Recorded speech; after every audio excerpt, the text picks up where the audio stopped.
SER Podcast. Después de Marruecos, la siguiente crisis internacional de Europa está en Bielorrusia. El Consejo Europeo ha acordado esta noche sancionar al régimen de Lukashenko por la detención de un periodista disidente al que capturó tras hacer aterrizar el avión comercial en el que viajaba, lo que Bruselas considera un secuestro, un acto de piratería. Hasta ahora se habían pronunciado en contra los gobiernos, pero el cierre del espacio aéreo de ese país es la primera acción coordinada de una diplomacia a la que se acusa muchas veces de falta de pulso y de respuesta. Corresponsal comunitaria Griselda Pastor, buenos días. Buenos días. Es la primera respuesta colectiva. Sí, cerrar el espacio aéreo de Bielorrusia, como había pedido el jefe del gobierno de Lituania, para quien esta acción aberrante era comparable a un acto de terrorismo de Estado. La Unión pide también una investigación a la Organización de la Aviación Civil, poner a los responsables en la lista de sancionados y un informe a la Comisión para buscar nuevas sanciones económicas, aunque desde las fraudulentas elecciones presidenciales lo cierto es que el único dinero europeo que está llegando a Bielorrusia va directamente a la oposición a Lukashenko. Es relevante el paso que ha dado Europa porque además de las sanciones a Bielorrusia por su ataque a la democracia, la presidenta de la Comisión, Ursula von der Leyen, ha acusado a Rusia de actuar sistemáticamente contra los intereses europeos. Así que el mensaje se dirige también a Moscú. José Luis Astreola. Hola, buenos días. Y a todo esto, Estados Unidos, que se ha sumado esta misma madrugada a la presión internacional sobre Bielorrusia, prepara sanciones y considera indignante el vídeo del periodista capturado por Lukashenko en el que dice este reportero que está colaborando. Washington da por hecho que se ha grabado bajo coacciones. De la cumbre europea sale otro mensaje claro. Europa apoya a España en la crisis con Marruecos. Je veux dire que nous réaffirmons la parfaite solidarité européenne vis-à-vis du gouvernement espagnol, les autorités españoles. El presidente del Consejo, Charles Michel, expresando así la solidaridad de los socios con España. Las fronteras de España, ha dicho, son las de Europa. Para nosotros la migración es un reto importante que tenemos que abordar todos los Estados miembros y que lógicamente las relaciones de vecindad que pueda tener la Unión Europea, España en consecuencia con Marruecos, se tienen que basar en dos pilares fundamentales. El primero es la confianza y el segundo es el respeto. En Ceuta, un grupo de personas ha ido a protestar al hotel en el que se alojaba Santiago Abascal, que finalmente desistió de hacer el acto que había convocado pese a la prohibición de la delegación del gobierno avalada por los jueces. Ha habido un detenido y 7 heridos. El gobierno quería llevar al Consejo de Ministros de hoy la prórroga de los ERTE, pero a esta hora la prórroga no está sobre la mesa. La discutieron ayer con sindicatos y patronal, pero esa mesa acabó sin acuerdo. A última hora, el Ministerio de Seguridad Social envió otra propuesta, la patronal la estudiará esta misma mañana. Puede que el acuerdo llegue hoy o que llegue en los próximos días. El tope, en todo caso, es el lunes que viene, día 31, cuando acaba el mes. También puede que el gobierno legisle por su cuenta, pero el Ejecutivo está buscando el acuerdo. No es la primera vez que los sindicatos, los empresarios y el Ejecutivo se encallan en la ampliación de este mecanismo, aunque hasta el momento han llegado siempre a un acuerdo. Donde ya lo hay es en la formación profesional. Consenso de educación con los agentes sociales en una ley que prevé invertir más de 2.000 millones para reforzar la FP y coordinarla, esa misma formación, con el mercado laboral. La ministra Isabel Celaá, estuvo anoche en Hora 25. Hemos mirado mucho a los países, al resto de países europeos, pero ahora, de verdad, tengamos confianza, va a haber países europeos que nos miren a nosotros. Este es verdaderamente un sistema nuevo, es muy novedoso, es una revolución realmente, porque lo que hemos hecho ha sido conectar de tal manera la formación y el empleo que constituyen un sistema único. Y ahora que España se prepara para la llegada de turistas, ahora que ya pueden llegar sin restricciones desde el Reino Unido, ahora que la incidencia baja más lentamente pero sigue a la baja, esta es la advertencia de Fernando Simón. Creo que debemos de rebajar un poco el tono de euforia, el decir que venga todo el mundo que quiera, que España ya está abierta al turismo. Bueno, España está abierta al turismo se puede decir dando gritos o en voz baja. Yo como técnico preferiría que se dijera en voz baja. De la política, lo más relevante está en Cataluña después de la toma de posesión de Pere Aragonès. Em vaig comprometre a fer inevitable la amnistía y la autodeterminación. Anoche se reafirmó en su compromiso de hacer inevitable la amnistía y la autodeterminación. Y hoy tendrá que dar a conocer a los miembros de su govern. Sergi López, bon dia. Bon dia. Un govern que tendrá como hombre fuerte de Junts per Catalunya a Jordi Puigneró, que será vicepresidente, es cercano a Carles Puigdemont. Por primera vez habrá más consellers que conselleras, 8 hombres hombres y 6 mujeres. Se crea una consellería de feminismos en un ejecutivo en el que solo repiten 3 personas, el propio presidente aragonés, el ya referido Puigneró, y la titular de Agricultura, Teresa Jordà. Hoy se oficializará su nombramiento, mañana tomarán posesión del cargo y se reunirá ya el nuevo gobierno. De fondo está la polémica por los indultos a los presos del Procés, que en todo caso decidiría en última instancia el presidente del gobierno. El ministro de Justicia, Campo, pide a Aragonés que cumpla la ley. Los deseos en democracia tienen articulación, pero hay que hacerlo sin duda a través del propio ordenamiento jurídico. Y dice precisamente que los indultos pues hay que naturalizarlos, que están dentro de esa misma ley. El Partido Popular sube el tono contra el gobierno, habla de pago político y anuncia que si hay indultos, ellos lo llevarán al Supremo. ¿Está pagando el gobierno un precio político a través de estos indultos? Y ahora estamos conociendo ese pacto oculto al que llegó con los independentistas para ser presidente. Es martes, es 25 de mayo. Sara Selva, buenos días. Hola Ángeles, buenos días. Y hoy hace justo un año de esto. Del asesinato de George Floyd, el hombre negro al que un policía blanco mató asfixiándole con la rodilla. Un año pues de ese grito del I can breathe, del no puedo respirar, que luego se repitió de esta manera en las calles.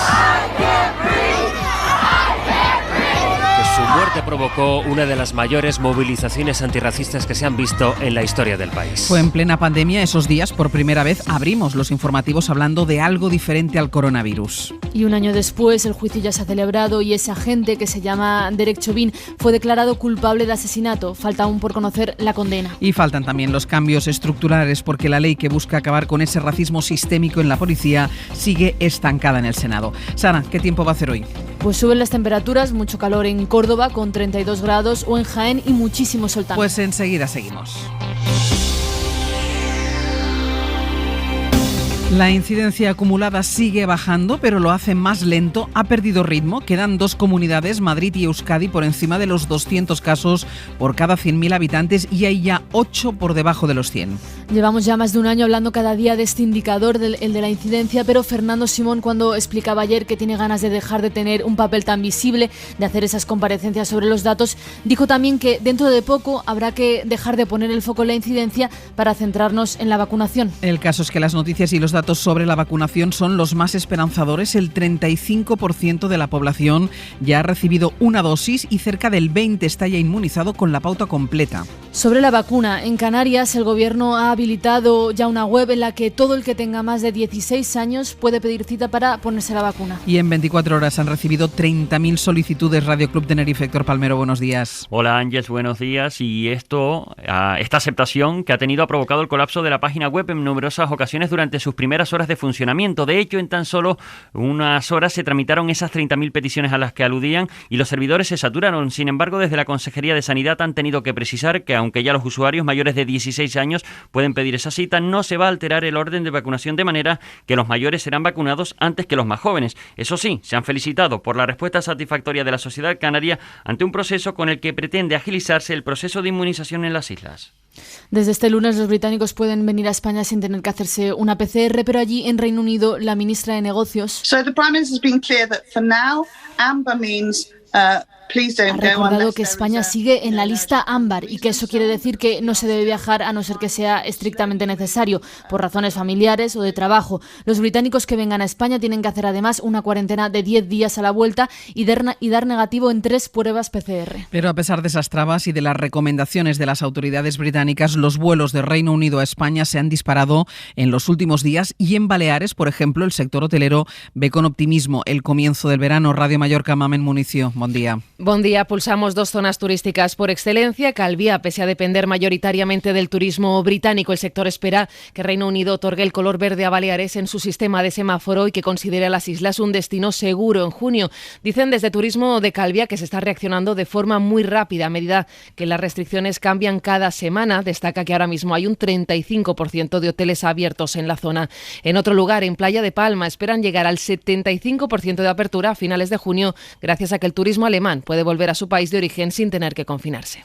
En la Comunidad Valenciana, que sigue siendo la autonomía con menos incidencia, el presidente Ximo Puig le ha pedido al embajador de Reino Unido, Hugh Elliot, que valore la posibilidad de incluir determinados territorios en la lista verde del país, que no se tenga que incluir España en su conjunto, sino las comunidades por separado, para que así los británicos puedan viajar allí sin tener que hacer cuarentenas a la vuelta. Radio Valenciana, Durán, buen día. Buen día. La Comunidad Valenciana no quiere tener que esperar a que toda España sea calificada como nivel verde en ese semáforo británico, porque aquí en teoría ya estamos en ese nivel, con los datos epidemiológicos de nuestra autonomía que nos sitúan como la región más segura de Europa. Por eso el presidente Puig le ha pedido eso al embajador británico, que ese semáforo se territorialice para evitar esas PCR y esas cuarentenas obligatorias y reactivar la llegada de turistas británicos, que son nuestro principal mercado emisor extranjero. La petición está hecha ante el embajador Hugh Elliot, que recordó que al menos de momento ese semáforo va a seguir siendo nacional. Se reactiva el turismo, hay más demanda, así que Renfe aumenta también las plazas de los trenes. Eladio Meizoso. A partir del 7 de junio, el operador público va a pasar de algo más de 1.200 trenes o servicios a la semana en AVE y larga distancia a casi 1.500, un 20% más. Son casi 520.000 plazas en total, 90.000 más que ahora, y podrán ser más, informa Renfe, si la demanda va aumentando más que esta oferta adicional. La ampliación del servicio beneficia a toda la red, pero con más intensidad a las líneas de mayor demanda, la que une Madrid y Barcelona, y aquí se incluye el AVE Low Cost, que se estrenará el próximo 23 de junio, y las líneas que unen estas dos ciudades con los principales destinos costeros.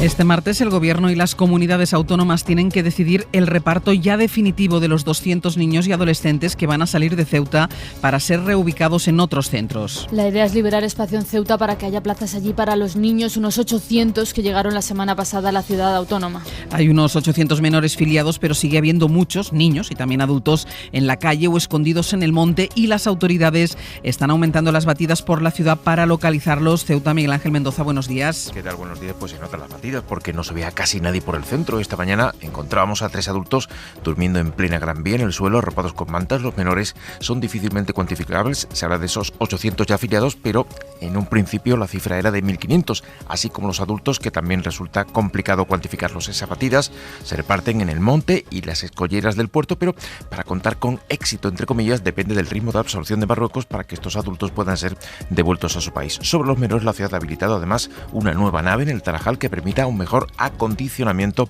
de aquellos ya afiliados y para los que falta espacio en la ciudad. La crisis de Marruecos y España es uno de los temas que se colaron ayer en la cumbre europea presencial que se está celebrando en Bruselas, en la que los líderes de los países de la Unión decidieron las sanciones contra Bielorrusia. Ese es el nuevo frente que se ha abierto ahora en Europa.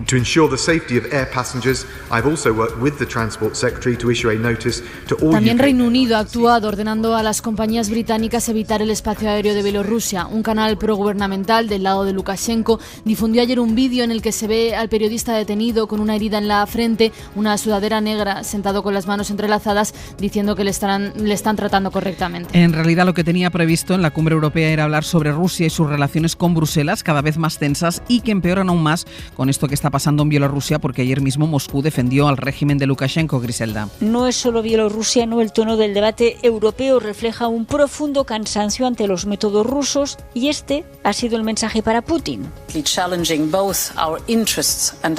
Rusia está sistemáticamente actuando contra nuestros intereses y contra nuestros valores, interfiriendo y desestabilizando a los países vecinos como Ucrania, Moldavia y Georgia, dice la presidenta de la Comisión, que establece una lista inédita con su propia voz, hablando de asesinatos, de ciberataques y sabotajes. Con esto tendría que valer para saber que en la próxima cumbre la Unión deberá tomar decisiones y que para entonces terminará el último plazo, quizás, que se da a Rusia para intentar reconducir las relaciones. Almost 18 months into the defining health crisis of our age, the world remains in a very dangerous situation. Se está celebrando en Ginebra, en la sede de la OMS, la Asamblea Mundial de la Salud, una cita anual del organismo, pero que este año acapara más atención que nunca por la pandemia. Es una semana de debates y reuniones que empezó ayer y que termina el 1 de junio. Hoy, por ejemplo, van a debatir sobre salud mental o sobre las conclusiones que ha sacado un grupo de expertos independientes sobre la respuesta de la pandemia. Y están hablando también de la posibilidad de poner en marcha un nuevo tratado internacional sobre pandemias para estar mejor preparados en el futuro. Hemos estado viviendo y luchando contra esta pandemia ya por más de un año y aunque hemos progresado para combatirla... Es lo que defiende la canciller Angela Merkel, el presidente francés Emmanuel Macron o Pedro Sánchez. Somos partidarios de adoptar un tratado internacional que establezca los objetivos, los principios fundamentales de la acción colectiva necesaria para atajar futuras pandemias. Debemos aprovechar el impulso y el compromiso político al más alto nivel para garantizar la inversión política, también la financiera a largo plazo, que requieren precisamente este tipo de emergencias que son las emergencias sanitarias globales. Fuera de la pandemia, la policía italiana, con ayuda de Interpol, ha conseguido detener en Brasil al jefe de la mafia calabresa, uno de los capos más buscados de Italia. Llevaban casi 30 años buscándolo. En 2017 lo localizaron en Uruguay, lo metieron en la cárcel, pero consiguió escapar. Roma, Joan Solés. Utamunga, como Lendrine, eso es, los clanes de la Andrágata calabresa conocen a Rocco Morabito, llevaba 27 años en búsqueda y captura tras una condena perpetua de prisión. La justicia italiana lo considera uno de los mayores introductores de droga en Europa desde Colombia y Brasil. Logró eludir una primera extradición en el 2017 al huir de la prisión en Uruguay, país en el que se había establecido en Punta del Este. Localizado hace unos meses en Brasil por la DIA italiana, el Departamento de Investigación Antimafia del Cuerpo de Carabineros ha sido finalmente capturado en el país sudamericano y será extraditado a Italia en pocas semanas, si no consigue huir de nuevo de prisión. Utamunga, Rocco Morabito en el carnet de identidad, era el mafioso más buscado tras el capo de todos los capos de Cosa Nostra, Messina Denaro, miembro de la comisión de familias que ordenó los atentados en los que fallecieron los jueces Falcone y Borsellino. Messina Denaro lleva 30 años en paradero desconocido, si bien, como es costumbre de los jefes de la banda criminal siciliana, hay la certeza que reside en la isla. Y en Ecuador. Es un día de rememoración. Ya tiene un nuevo presidente, el conservador Guillermo Lasso, que ganó las elecciones el 11 de abril, el primer presidente de derechas que tiene Ecuador en 20 años. Sí que tengo ganas de finalizar esta rutina, muchas. Espero que la gente se olvide un poquito rápido de mí. No deja de ser un poco pesado el pararte cada poquito rato, hablar con alguien. La gente es muy agradable y lo agradezco de verdad a todos, pero a veces me pienso dos veces si salir o no a la calle. La fatiga pandémica la tenemos todos, pero es verdad que pocos lo notarán, como Fernando Simón, que ahora que la cosa parece que remite, admite el desgaste después de este año largo de exposición y de polémicas por la pandemia. Ahora se van abriendo paso pues otras polémicas y hoy en el trabajo, en muchos desayunos, con el café, pues va a perdurar la polémica por la lista de Luis Enrique para la Eurocopa y las ausencias, sobre todo las ausencias y en especial la de Sergio Ramos. Hubo edición especial del Larguero anoche desde la casa del campeón de Liga, desde el Wanda Metropolitano, y allí Manu Carreño le preguntaba al capitán atlético, a Coque. Bueno, Sergio, al final sabemos el jugador que es, ¿no? Y todos confiamos en que el capitán estuviera, pero bueno, son decisiones del seleccionador, hay que respetarlas y estar a muerte, ¿no? Con los 24 que vamos, porque queremos salir campeones y queremos dar una alegría a toda España. Gallego, buenos días. Buenos días. Te voy a pedir tu opinión en un titular, a ver. Bueno, la decisión de Luis Enrique es comprensible si nos atenemos a un estado de forma de Ramos en los últimos meses, pero es incoherente con ese discurso del seleccionador que hablaba del liderazgo, la capitanía, la ascendencia y el ejemplo de Ramos en el vestuario. A mí me parece que el seleccionador ha querido quitarse un foco de polémica mediática que iba a darle dolor de cabeza durante toda la Eurocopa. Ahora me lo amplías, porque es verdad que hoy seguirá siendo uno de los grandes temas. Mira, portada de AS, con un gran titular. Ni Ramos ni el Madrid. Y estas declaraciones de Ramos todavía en su primera. Me duele no defender a España. Una frase que aparece también en la portada de Marca, que abre con esta declaración del jugador. Animaré como uno más desde casa. El apagón de Ramos, leemos en El País. En La Vanguardia, una lista de autor. Eurobomba, titula Mundo Deportivo, y Sport con esto. Polémica selección de Luis Enrique, nadie del Madrid. Bueno, que para ser noticia las ausencias, el tema va a seguir hoy muy presente. Es martes, es 25 de mayo. Y estos son los titulares del día. La Unión Europea ha cerrado el espacio aéreo de Bielorrusia. Es la reacción inmediata de Bruselas al secuestro de un avión por parte de Lukashenko para detener a un periodista contrario al régimen. Los 27 han mostrado también en esa cumbre su apoyo a España en la crisis diplomática con Marruecos. El presidente del Consejo, Charles Michel, ha reafirmado la solidaridad de la Unión y ha insistido en que las fronteras españolas son también las europeas. En Cataluña, hoy Pere Aragonés va a presentar a los 14 miembros de su gobierno. Ayer, en la toma de posesión, dijo que se comprometía a hacer inevitable la amnistía y la autodeterminación. No hay acuerdo para la prórroga de los ERTE, que estaba previsto que se aprobara hoy en el Consejo de Ministros. Los agentes sociales están valorando una nueva propuesta que mandó anoche el Ministerio de José Luis Escrivá. Y los datos de la pandemia siguen a la baja, pero a menos ritmo. La caída va más lenta. La incidencia está ahora en los 129 contagios por cada 100.000 habitantes. El 17% de la población tiene puesta ya las 2 dosis de la vacuna. ¿Qué más cosas hay, Sara? Esta mañana hay prevista una concentración frente al Ministerio de Sanidad contra el cambio en el sistema para elegir las plazas MIR. Ahora ya no es presencial, sino electrónico. Y eso que obliga a los médicos a enviar listados interminables de opciones en función del número que han sacado en el examen, Teresa Rubio. Hasta ahora los citaban por orden de 500 en 500 en el Ministerio de Sanidad y allí veían las plazas que les interesaban y aún seguían libres. Este año van a tener que enviar de manera electrónica un listado con todas las plazas a las que quieran optar sin conocer las que quedan disponibles. Es decir, si hay casi 8.000 plazas y tengo el número 5.000, tendría que hacer un listado de 5.000 plazas más unas cuantas más para tener en cuenta los recursos de alzada y, por otro lado, el turno de discapacidad. Es Sheila Justo, portavoz MIR de la Confederación Estatal de Sindicatos Médicos, que insiste, es un proceso opaco. Pasa de ser una elección a ser una asignación que el Ministerio va a realizar además en un solo día, el 17 de junio. En Tenerife hoy empieza la investigación de la Guardia Civil para determinar el origen del incendio de Arico, que ayer consiguieron dar por controlado. Radio Club Tenerife, Héctor Palmero, buenos días. Hola Ángeles, buenos días. Y ha provocado que el incendio haya pasado ya a nivel 1. Esto es ahora, se encuentra bajo el control del Cabildo de Tenerife. El gobierno autonómico ha delegado su gestión para la extinción definitiva del fuego, que ha afectado finalmente a 3.300 hectáreas de monte. Parte de las llamas afectaron a la corona forestal y a una parte del Parque Nacional del Teide, aunque los medios aéreos actuaron rápidamente para evitar un desastre mayor.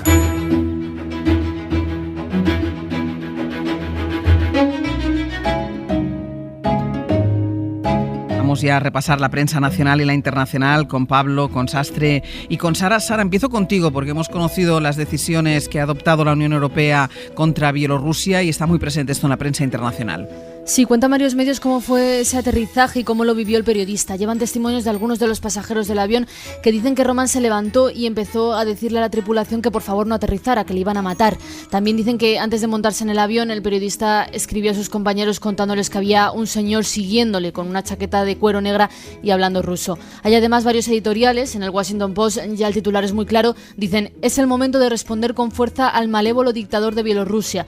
Escriben que las normas que regulan el tráfico aéreo son complicadas, pensadas para garantizar la protección y la seguridad, y que Lukashenko las ha aplastado. A Lukashenko y a su patrón Vladimir Putin no les importa ni una pizca la democracia ni sus valores, dicen. Los métodos en contra de sus oponentes son el secuestro, el asesinato, el envenenamiento y la intimidación, dentro de sus fronteras, en casa y cada vez con más frecuencia también fuera. En la misma línea el New York Times, que dice que esta vez Lukashenko ha ido demasiado lejos. Secuestrar un avión comercial para secuestrar a un periodista es simplemente una violación de las normas internacionales demasiado peligrosa para Estados Unidos y para la Unión Europea. En The Guardian dicen que las sanciones que hasta ahora han impuesto tanto la Unión como Estados Unidos han tenido efectos limitados en la autoridad de Lukashenko y lo único que han conseguido es que la dependencia del apoyo de Putin sea más profunda. Y además el tema está en todas las portadas, en todas las ediciones digitales de los medios. Otro más, en el Financial Times, por ejemplo, dicen que esto sienta un precedente peligroso. En Italia, en el Corriere, hablan de terrorismo de Estado y dicen que mientras eso sea posible, mientras Lukashenko pueda secuestrar así un avión, nadie está a salvo. Muchas portadas de la prensa española también recogen ese incidente del avión en Bielorrusia, las primeras sanciones de la Unión Europea. La prensa española asume además el discurso de Europa y lo define, como decía Sara, como un secuestro. Pero también habla la prensa española sobre el segundo vecino problemático en los últimos días de la Unión Europea, que es Marruecos. Sobre Ceuta, algunas lecturas que todavía colean en los editoriales relacionadas con el peso que ha demostrado España y la Unión en esta crisis. ¿Qué se puede mejorar? Bueno, pues el país apuesta por mejorar la capacidad de respuesta de Europa, que debe ser más rápida y firme, actuando aunque sea sin unanimidad de los 27, con el margen que ofrece el tratado, porque considera este editorial que tener una reacción ágil y vigorosa es especialmente importante con vecinos como Putin, como Lukashenko o como Erdogan.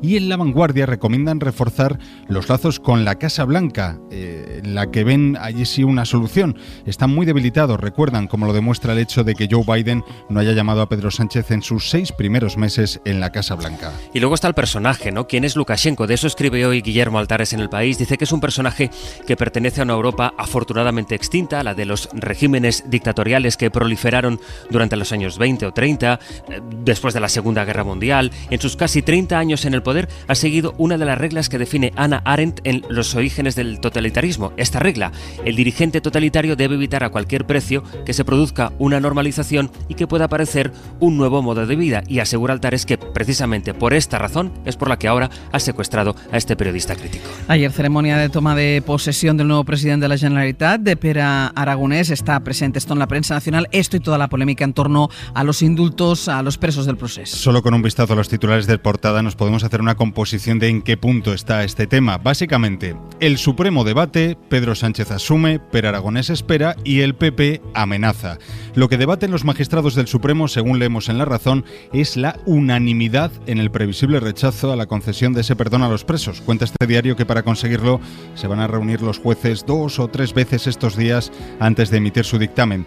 En El Mundo aseguran que en el gobierno creen ya que el presidente está dispuesto a asumir el coste de esta medida de gracia, aunque su decisión final no se vaya a conocer hasta verano para limitar ese efecto de los indultos en las aspiraciones del PSOE, especialmente en las primarias andaluzas que caen de por medio. Opinan en su editorial que el gobierno está empeñado en blanquear la impertinencia de esta medida y cuentan en El Confidencial que lo que estudia el Ejecutivo es exigir garantías para aceptar esta medida, garantías de que los afectados, los beneficiados por ese indulto, cumplan la ley en los próximos años.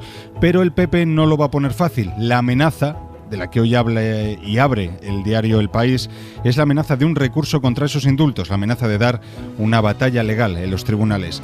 Y más que en los indultos, la prensa catalana analiza el nuevo gobierno de la Generalitat con el despliegue en sus portadas de los nuevos nombres y caras que van a acompañar a Pere Aragonès en el Govern. Su discurso en la toma de posesión es interpretado tanto por El Periódico como por La Vanguardia como un cambio de ciclo, una nueva etapa diferente a la de Torra en la que el diálogo va a ser una prioridad. En El Periódico, además, con la imagen de la primera toma de contacto entre Aragonès, ya como presidente, y el ministro Miquel Iceta. Pues de eso escribe hoy Miquel Roca en su tribuna de los martes en La Vanguardia. Dice: ya tenemos presidente y hay que desearle mucha suerte, que no se olvide Aragonès del pasado, pero que se comprometa con el futuro renunciando a cometer los mismos errores del pasado. La libertad individual y colectiva de los ciudadanos de Cataluña debe traducirse en progreso, en bienestar. La cordura, esta frase de Roca dice, la cordura para derribar, el arrebato para construir. Hoy por hoy, Ángeles Barceló. Vamos ya con la información deportiva. Saludábamos antes a Gallego con un titular. Gallego, vamos a ampliar ese titular que comentabas antes sobre la lista de Luis Enrique para la Eurocopa. ¿Por qué no va Sergio Ramos a la Eurocopa? Bueno, hay que recordar lo primero, que Luis Enrique convoca 24 jugadores cuando podría convocar 26 y no lo hace voluntariamente. Y en esos dos que se ha ventilado Luis Enrique podría entrar Sergio Ramos, porque quedan 3 semanas para el primer partido y el jugador cree que en ese tiempo podría estar en forma y recuperar el momento de forma para aportar a la selección. Luis Enrique dijo que no lo cree así, dejó entrever que Ramos está lesionado, a pesar de que el último fin de semana estuvo en la convocatoria para jugar con el Real Madrid de Zidane. Pero claro, hay que recordar que en el mes de marzo, Ángeles, cuando Ramos llevaba 2 meses sin jugar en el Madrid, Luis Enrique sí le convocó para 3 partidos. Lo que se vio entonces es que fue un grave error del seleccionador porque Ramos no estaba recuperado. Indudablemente, lo sucedido aquellos 3 días de marzo ha influido en la decisión de Luis Enrique y en su relación con Ramos. Ramos está mosqueado porque en los 4 centrales que convoca Luis Enrique hay 3.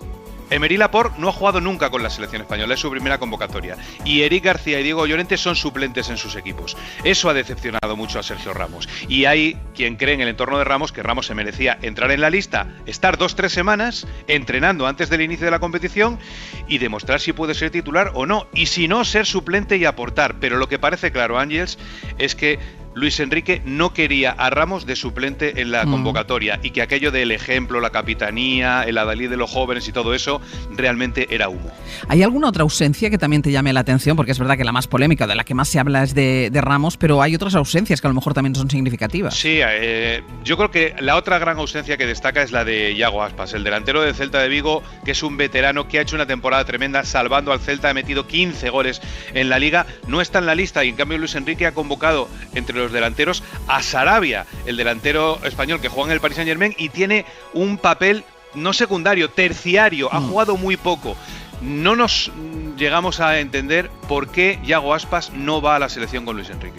Bueno, y ayer edición especial maravillosa del Larguero desde el Metropolitano con el presidente Enrique Cerezo, que quiso recordar que todavía les queda un sueño por cumplir, que no es pequeño, que es la Champions. Sí, porque ha terminado la Liga en el Atleti, se sabe que el entrenador sigue, que no va a haber grandes fichajes, que siguen casi todos los jugadores, que no se va a vender a gente importante. Y la duda que queda, así como en otros equipos hay otras, es ¿y ahora qué? Pues ahora la Champions, lo dijo ayer Enrique Cerezo en el Larguero. Seguimos creciendo todos los años un poco y ya nuestro máximo crecimiento, que te voy a contar cuál es, pues tener una Champions. Hemos estado 3 veces a punto de tenerla y es lo que no tenemos. Yo te digo que no tardaremos mucho tiempo en conseguirla. Pues a ver si es este año el año de la Champions del Atleti. Gracias, Gallego. Un beso. Un beso. En la cadena SER, Hoy por Hoy, con Ángeles Barceló. Marco Antonio Aguirre, buenos días. Buenos días, Ángeles, y buenos días a todos los amigos. Últimamente oigo mucho a la gente decir que entre gobierno y oposición hay más crispación que nunca. Y tienen razón. Hay aquellos años en los que Rajoy y Zapatero estaban como tortolicos en el Congreso. ¿Se acuerdan? Se les vio una vez incluso pasear de la mano por los jardines de la Moncloa haciéndose carantoñas. ¿O qué decir de Aznar y Felipe González? Se escribían unas cartas de amor larguísimas. Tengo aquí un fragmento. Querido Felipe, soy José Mari. Te vi esta mañana en la Puerta de los Leones y me puse a temblar.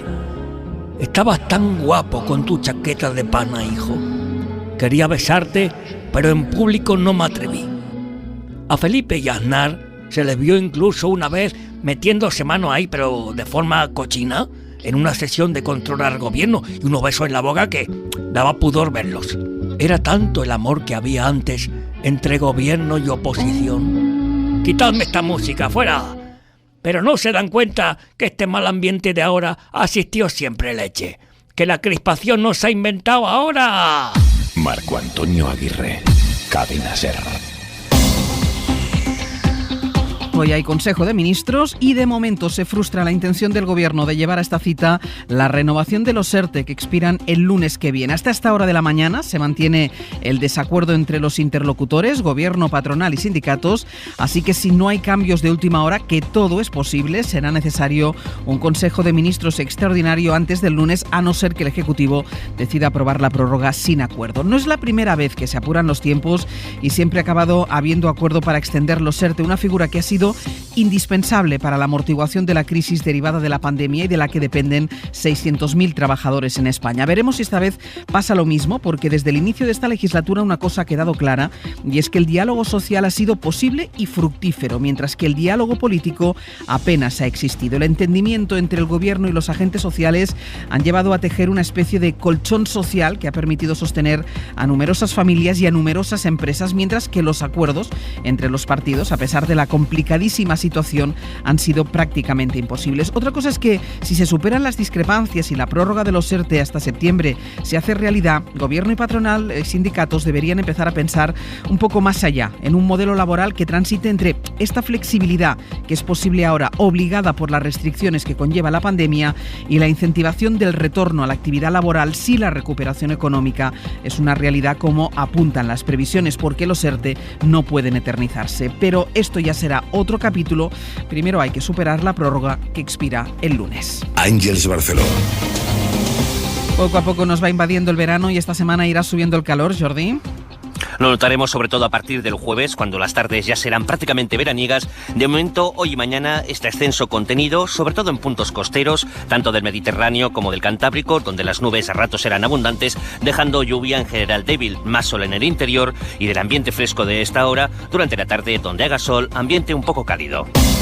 De los tres frentes que tiene el gobierno, la coalición sabe desde el principio que tiene uno muy difícil, que es el frente político. Ahora va a explorar el diálogo con Cataluña, con la presión del PP por los indultos y con este aviso de Pere Aragonès ayer en la misma toma de posesión. Em vaig comprometre a fer inevitable l'amnistia i l'autodeterminació. Me comprometí a hacer inevitable la amnistía y la autodeterminación y empezaré a ejercer ese compromiso, dijo el nuevo presidente. Luego tiene el gobierno el frente internacional, que se le ha complicado por la crisis con Marruecos, aunque ha recibido esta noche el apoyo explícito de Europa en la cumbre de Bruselas. Je voudrais dire que nous réaffirmons la parfaite solidarité européenne vis-à-vis du gouvernement espagnol, les autorités Me españolas. reafirmo en la solidaridad de Europa con España. Las fronteras de España son las de Europa, ha dicho el presidente del Consejo, Charles Michel. Y si había un frente en el que el gobierno había conseguido hasta ahora más avances, era en el diálogo social. Aquellos acuerdos que se complicaban con otros partidos sí que eran posibles en cambio con la patronal, con los sindicatos. Y es de hecho el ejemplo que siempre pone el Ejecutivo para compararlo con la tensión política. Y es ahí donde, como les decía al empezar, ha encontrado ahora un problema. Sastre, buenos días. Buenos días, Barceló, porque hay que renovar los ERTEs, porque caducan el lunes que viene, el día 31.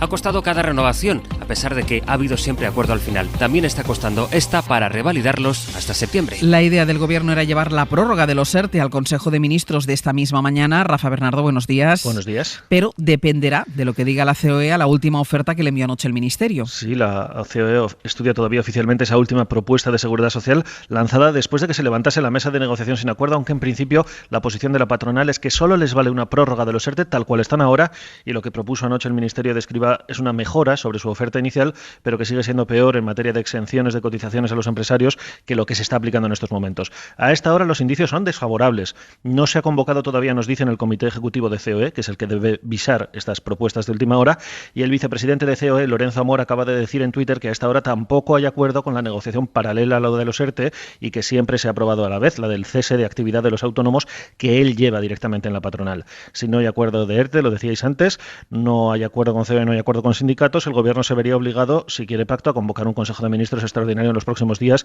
para convertir ese futuro acuerdo en un Real Decreto Ley antes de que acabe la prórroga actual el lunes. Pero todavía queda algo de tiempo y está ese precedente de hace 8 meses cuando el sí de la patronal llegó cuando el Consejo de Ministros definitivo ya había empezado. Bueno, pues comprobaremos esta mañana si la historia se repite, Rafa, y hay acuerdo, aunque sea sobre la bocina. Vamos hablando a lo largo de la mañana. A ver qué pasa. Hablamos. Venga, hasta ahora, de momento, las conversaciones continúan. Y a pesar de que se camine al borde de los plazos, pues el clima en el diálogo social sigue siendo muy distinto del clima que hay en el otro frente, que es el político. Si el gobierno concede un indulto en contra del criterio de la Fiscalía o del Tribunal Sentenciador, el Partido Popular irá al Tribunal Supremo, recurrirá al Tribunal Supremo estos indultos.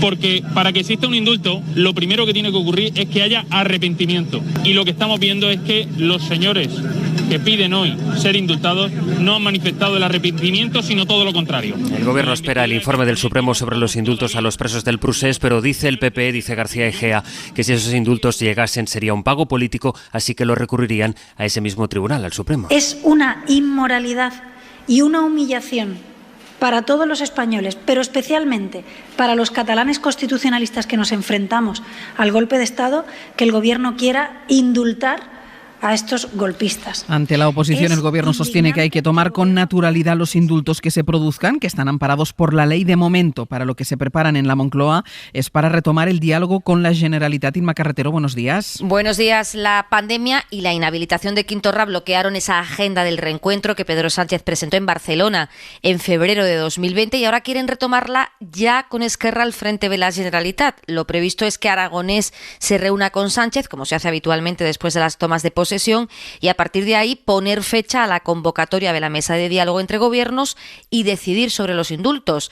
Cuentan en el PSOE con que se hará en cualquier caso después de las primarias andaluzas del 13 de junio, pero distintas fuentes del Ejecutivo opinan que hay que resolver pronto, que si tienen un coste político, dicen, hay que pagarlo cuanto antes, y por lo pronto el ministro de Justicia sigue preparando el terreno. Hay que verlo con naturalidad, sea favorable, desfavorable, parcial o total. No hay que asustarse de los instrumentos que vienen previstos normativamente. La opinión más extendida en el Ejecutivo es que sean indultos parciales, pero la última palabra la tendrá el presidente. Ese fue el debate que precedió a la toma de posesión de Aragonés, que, como escuchábamos, se comprometió a hacer inevitable la autodeterminación. Hay mensaje político en las palabras de Aragonés, pero también en los miembros que ha elegido para su gobierno. El nuevo presidente, vicepresidente, Puigneró en este caso, se define ideológicamente como un puigdemontista. Dice, el puigdemontismo consiste en no rendirse. ¿Es un gobierno técnico o es un gobierno con perfiles muy políticos de Esquerra y Junts? Sergi López, buen día. Hola, buen día. Si hacemos caso de la cantidad, hay más perfiles técnicos que políticos, pero está claro que cada partido tiene a sus representantes de peso en el Ejecutivo. Por parte de Esquerra, el propio Pere Aragonés y la que será su mano derecha en el Departamento de Presidencia, Laura Vilagrà.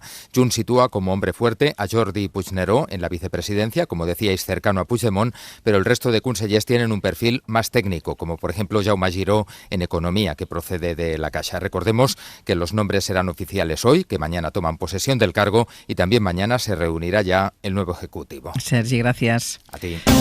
Recordar siempre a Marruecos que no hay mejor ni mayor aliado dentro de la Unión Europea que España para defender intereses estratégicos tan importantes para Marruecos y tan necesarios también para la Unión Europea. Este fue el mensaje con el que llegó anoche a Bruselas a la cumbre europea el presidente del gobierno. Aunque lo relevante era escuchar el mensaje con el que salía, que no fue tanto un mensaje a España, sino para Marruecos. Le président du Conseil des ministres espagnol, Pedro Sánchez, a fait un rapport, a donné des informations sur la situation en lien avec Ceuta. Enfatizó el presidente del Consejo que las fronteras españolas son las fronteras europeas. Griselda Pastor, corresponsal, buenos días.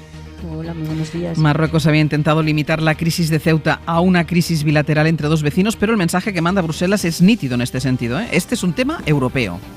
Exactamente, Ceuta es un tema europeo y la frontera la prueba para la futura relación. El mensaje se ha reiterado aquí, garantizando que España cuenta con el apoyo institucional y que Marruecos deberá controlar las salidas porque la Unión no está para más pulsos con países terceros, posición que apenas ha requerido debate porque los 27 consideran que, fijado el principio, los problemas de fondo sobre la inmigración irán a la próxima cumbre. En Ceuta, anoche,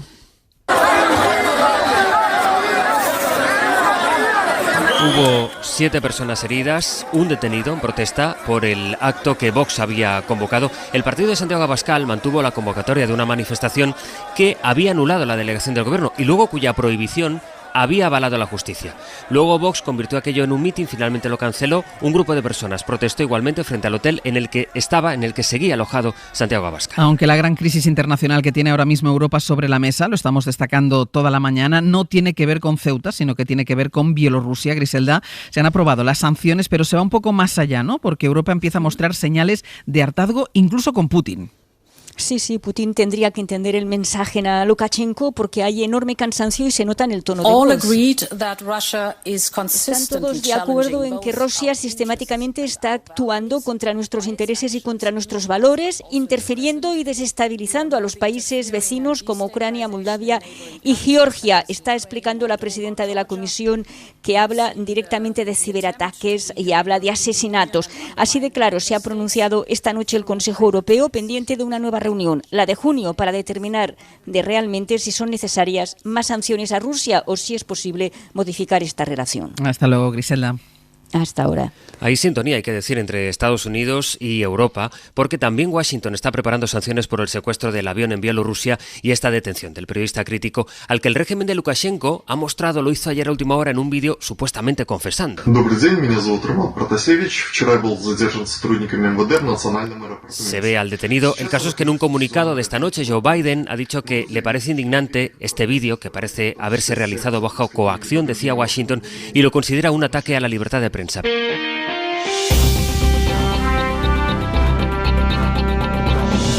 evolución de la epidemia sigue siendo de un lento descenso. Es cierto que en estos últimos días, no iba a decir que lo esperáramos, pero sí que sospechábamos que podía pasar. Se ha suavizado la velocidad del descenso que observábamos la semana previa. Sigue cayendo la incidencia del coronavirus, aunque cae a menor velocidad. Ahora mismo estamos en 129 contagios por cada 100.000 habitantes. Ha bajado 6 puntos durante el fin de semana la incidencia. El fin de semana fallecieron por COVID 91 personas en este país. Hay ya más de 8 millones de personas con la pauta completa de vacunación. Sobre las vacunas, la novedad sigue estando en la segunda dosis de AstraZeneca, que hoy, por cierto, empiezan a administrar en Andalucía. Hasta ahora sabíamos que los trabajadores esenciales de menos de 60 años que habían recibido el primer pinchazo de esta marca, de AstraZeneca, podían elegir si la segunda inyección era de Pfizer, que es lo que recomienda Sanidad, o la la misma de AstraZeneca como propone la Agencia Europea de Medicamentos. Y ahora Sanidad estudia que también puedan elegir las personas de más de 60 años que ya tienen una dosis. Mariola Lourido, cuéntanos, buenos días. Buenos días, claro, Ángeles, es que no descarta que una amplia mayoría rechace el criterio de Sanidad y decide repetir con AstraZeneca bajo su responsabilidad y firmando ese consentimiento informado. ¿Qué puede ocurrir? Pues que no lleguen las dosis, que no haya suficientes de AstraZeneca para los mayores de 60 a 69 años y para el 1.700.000 trabajadores esenciales. Solución: que a los mayores de 60 se les ofrezca la posibilidad de poner la segunda con Pfizer para completar su inmunización.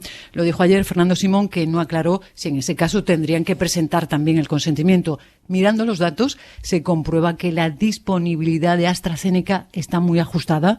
El Gobierno ha comprado 12 millones de dosis, se han puesto 5, faltan por administrar 7 millones. En fin, Ángeles, que el lío con AstraZeneca continúa. Mariola, gracias. Hasta ahora.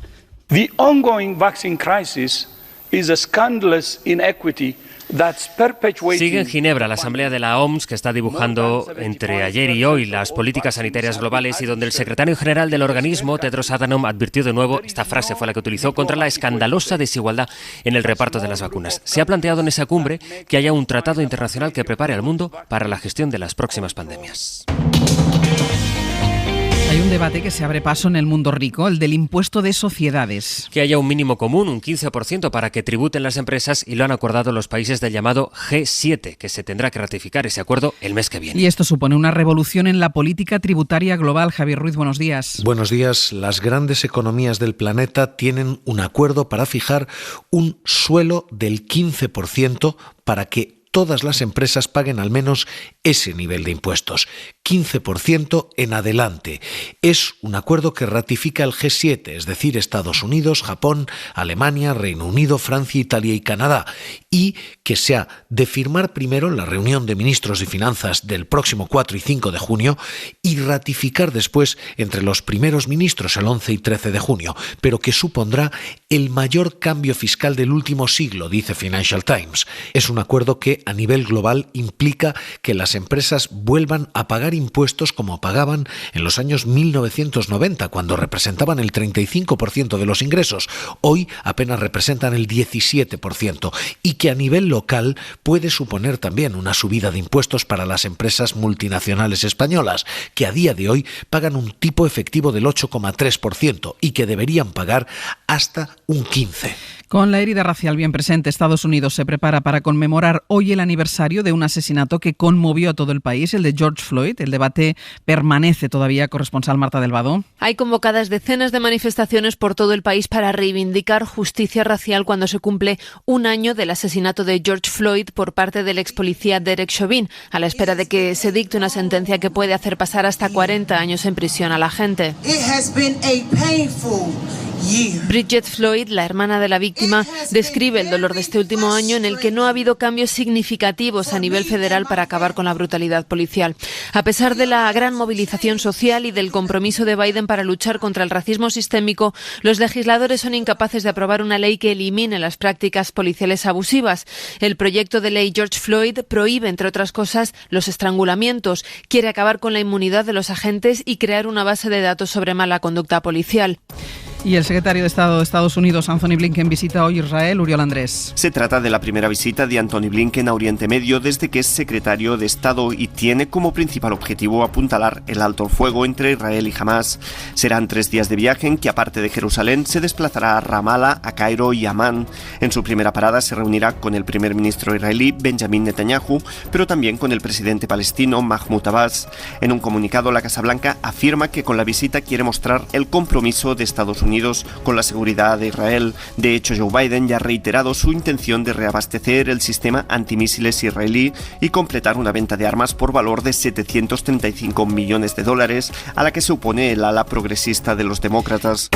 El diálogo social está de nuevo a prueba. El entendimiento entre gobiernos, sindicatos y patronal, que también ha funcionado durante la pandemia, va a tener que sortear en las próximas horas un nuevo obstáculo para la renovación de los ERTE, el sistema del que se benefician 600.000 250.000 trabajadores aproximadamente afectados por el virus en lo laboral. La actual prórroga finaliza el lunes que viene y hasta ahora todavía no hay acuerdo para que el Gobierno lo amplíe hasta después del verano, Pablo. Y ahí están las partes, analizando a contrarreloj la última propuesta que hizo llegar anoche el ministro Escrivá. Enseguida nos va a acompañar Rafa Bernardo para explicarnos dónde está el nudo que separa a las partes y qué alternativas hay de mantener este sistema, aunque sea sin el acuerdo de la patronal. Después nos iremos a Bruselas, que anda capeando estos días las crisis abiertas por algunos de sus vecinos, por Bielorrusia y por Marruecos, en la frontera con Ceuta. Los 27 hablaron anoche de estas polémicas en el Consejo Europeo y Griselda Pastor nos va a detallar las conclusiones, incluidas las sanciones contra Bielorrusia por el secuestro del avión de Ryanair. Estaremos en Cataluña también, pendientes de la confirmación de los nuevos consellers, todavía con la resaca del discurso de anoche de Pere Aragonés en su toma de posesión, y una polémica que se reaviva, la de los posibles indultos a los presos del Procés.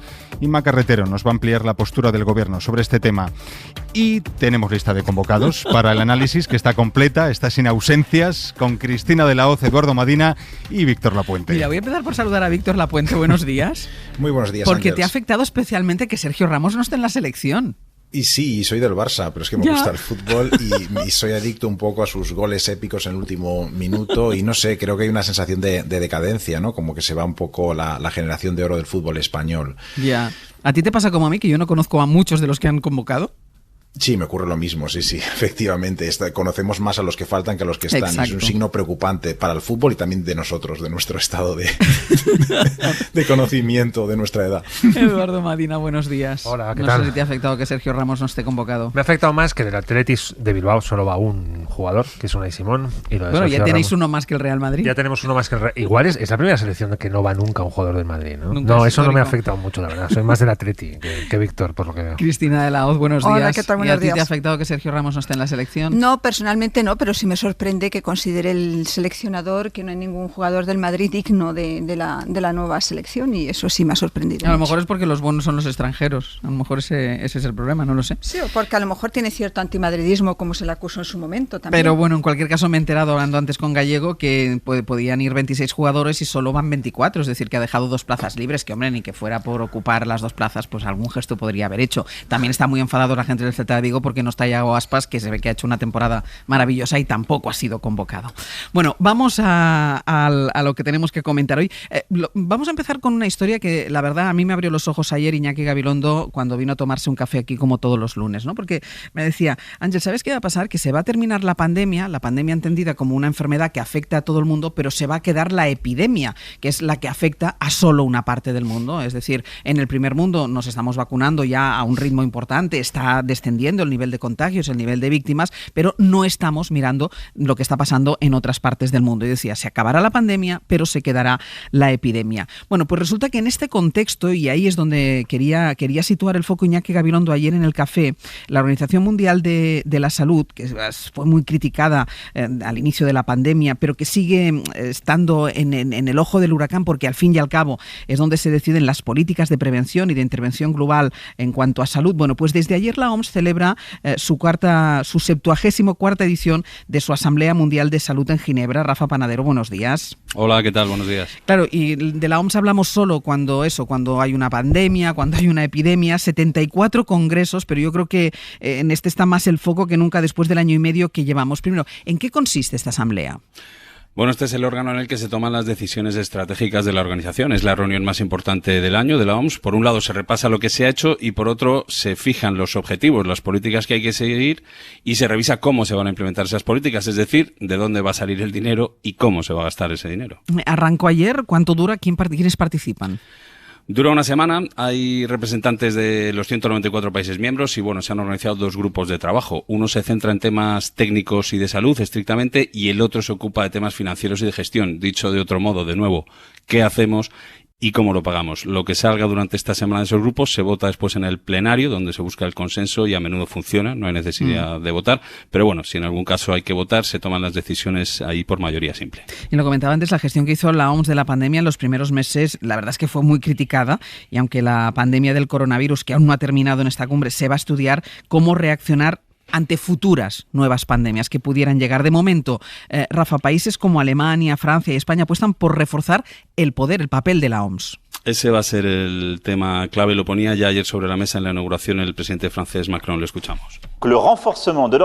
El refuerzo de la OMS en su papel normativo y para la preparación y la respuesta a futuras crisis sanitarias. Debemos mejorar la financiación de la organización para que ésta sea más duradera, más previsible, menos dependiente de cualquier gran donante. También debemos estudiar las propuestas hoy sobre la mesa para reforzar sensiblemente la independencia y la autoridad de la OMS. Este asunto de fortalecer la OMS y que, por ejemplo, pueda publicar alertas, informes sobre pandemias o enviar expertos a investigar brotes sin tener el visto bueno del país de destino, algo que no ha pasado esta vez con China, donde se originó el virus, pues es una de las recomendaciones que salió del informe sobre la gestión encargado por la propia OMS a un grupo de expertos y que conocimos hace un par de semanas. Ese informe se revisa hoy.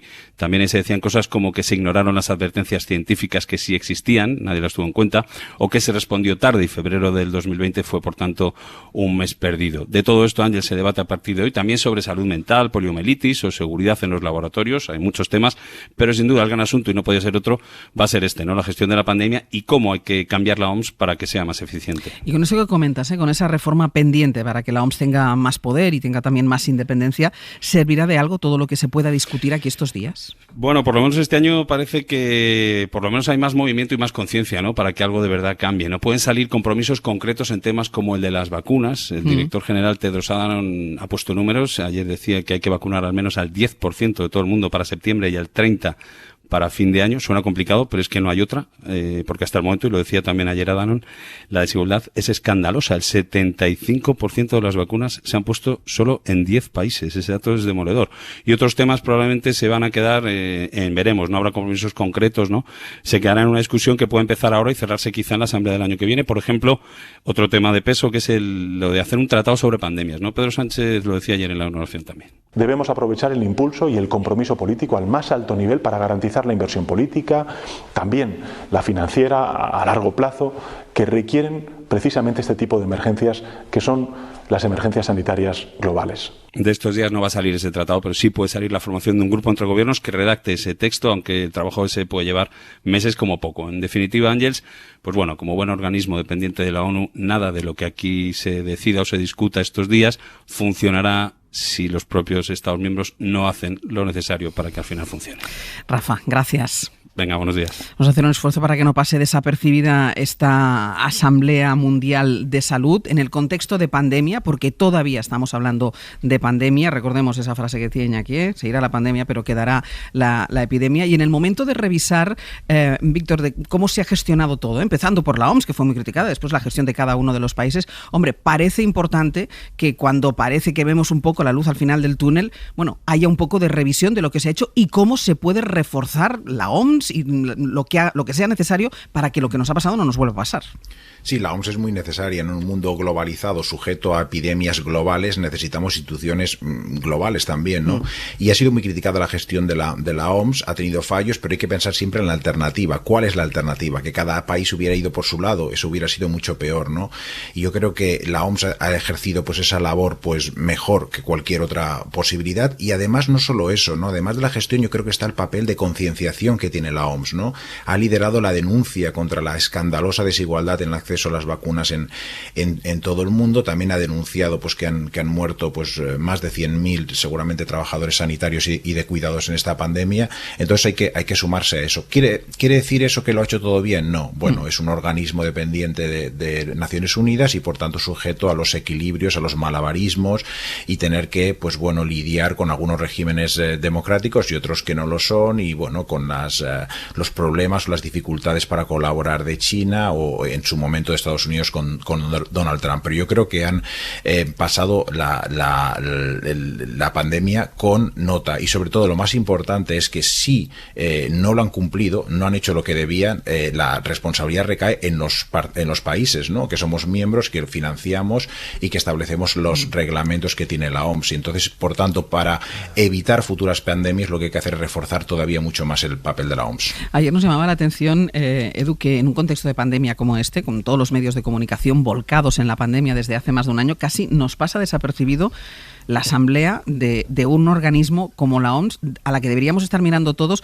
no solo por la gestión, por hacer el análisis, examen de gestión de pandemia, por cómo se puede ir, sino el tema de las vacunas. Los datos de vacunación, por ejemplo, que ponía sobre la mesa Rafa Panadero, de cómo se está vacunando en el tercer mundo, son absolutamente alarmantes. Sí, no, pues yo creo que deberíamos estar poniendo los ojos ahí por la cuenta que nos trae, claro. Porque no sé qué más pruebas necesitamos del año vivido o del año y medio vivido en una primera pandemia global ultra acelerada que ha alcanzado todos y cada uno de los rincones del planeta y que ha sido seguramente la pandemia, bueno, pues no sé si la más intensa que ha vivido en muchos siglos la humanidad, pero desde luego uno de ellos, ¿no? Porque ha tenido un alcance global, una penetración geográfica ultra acelerada como quizá ninguna otra, ¿no? Es una de las grandes pandemias de la globalización, así que la OMS pues debería ser el primer instrumento en el que nos fijáramos para evitar que en el futuro vuelvan a suceder cosas como las que han pasado, ¿no? Por ejemplo, que sea el foco de disparo de un populista como Donald Trump, que disparó contra el corazón de la Organización Mundial de la Salud, sacando nada más y nada menos que a Estados Unidos de su estructura y su organigrama.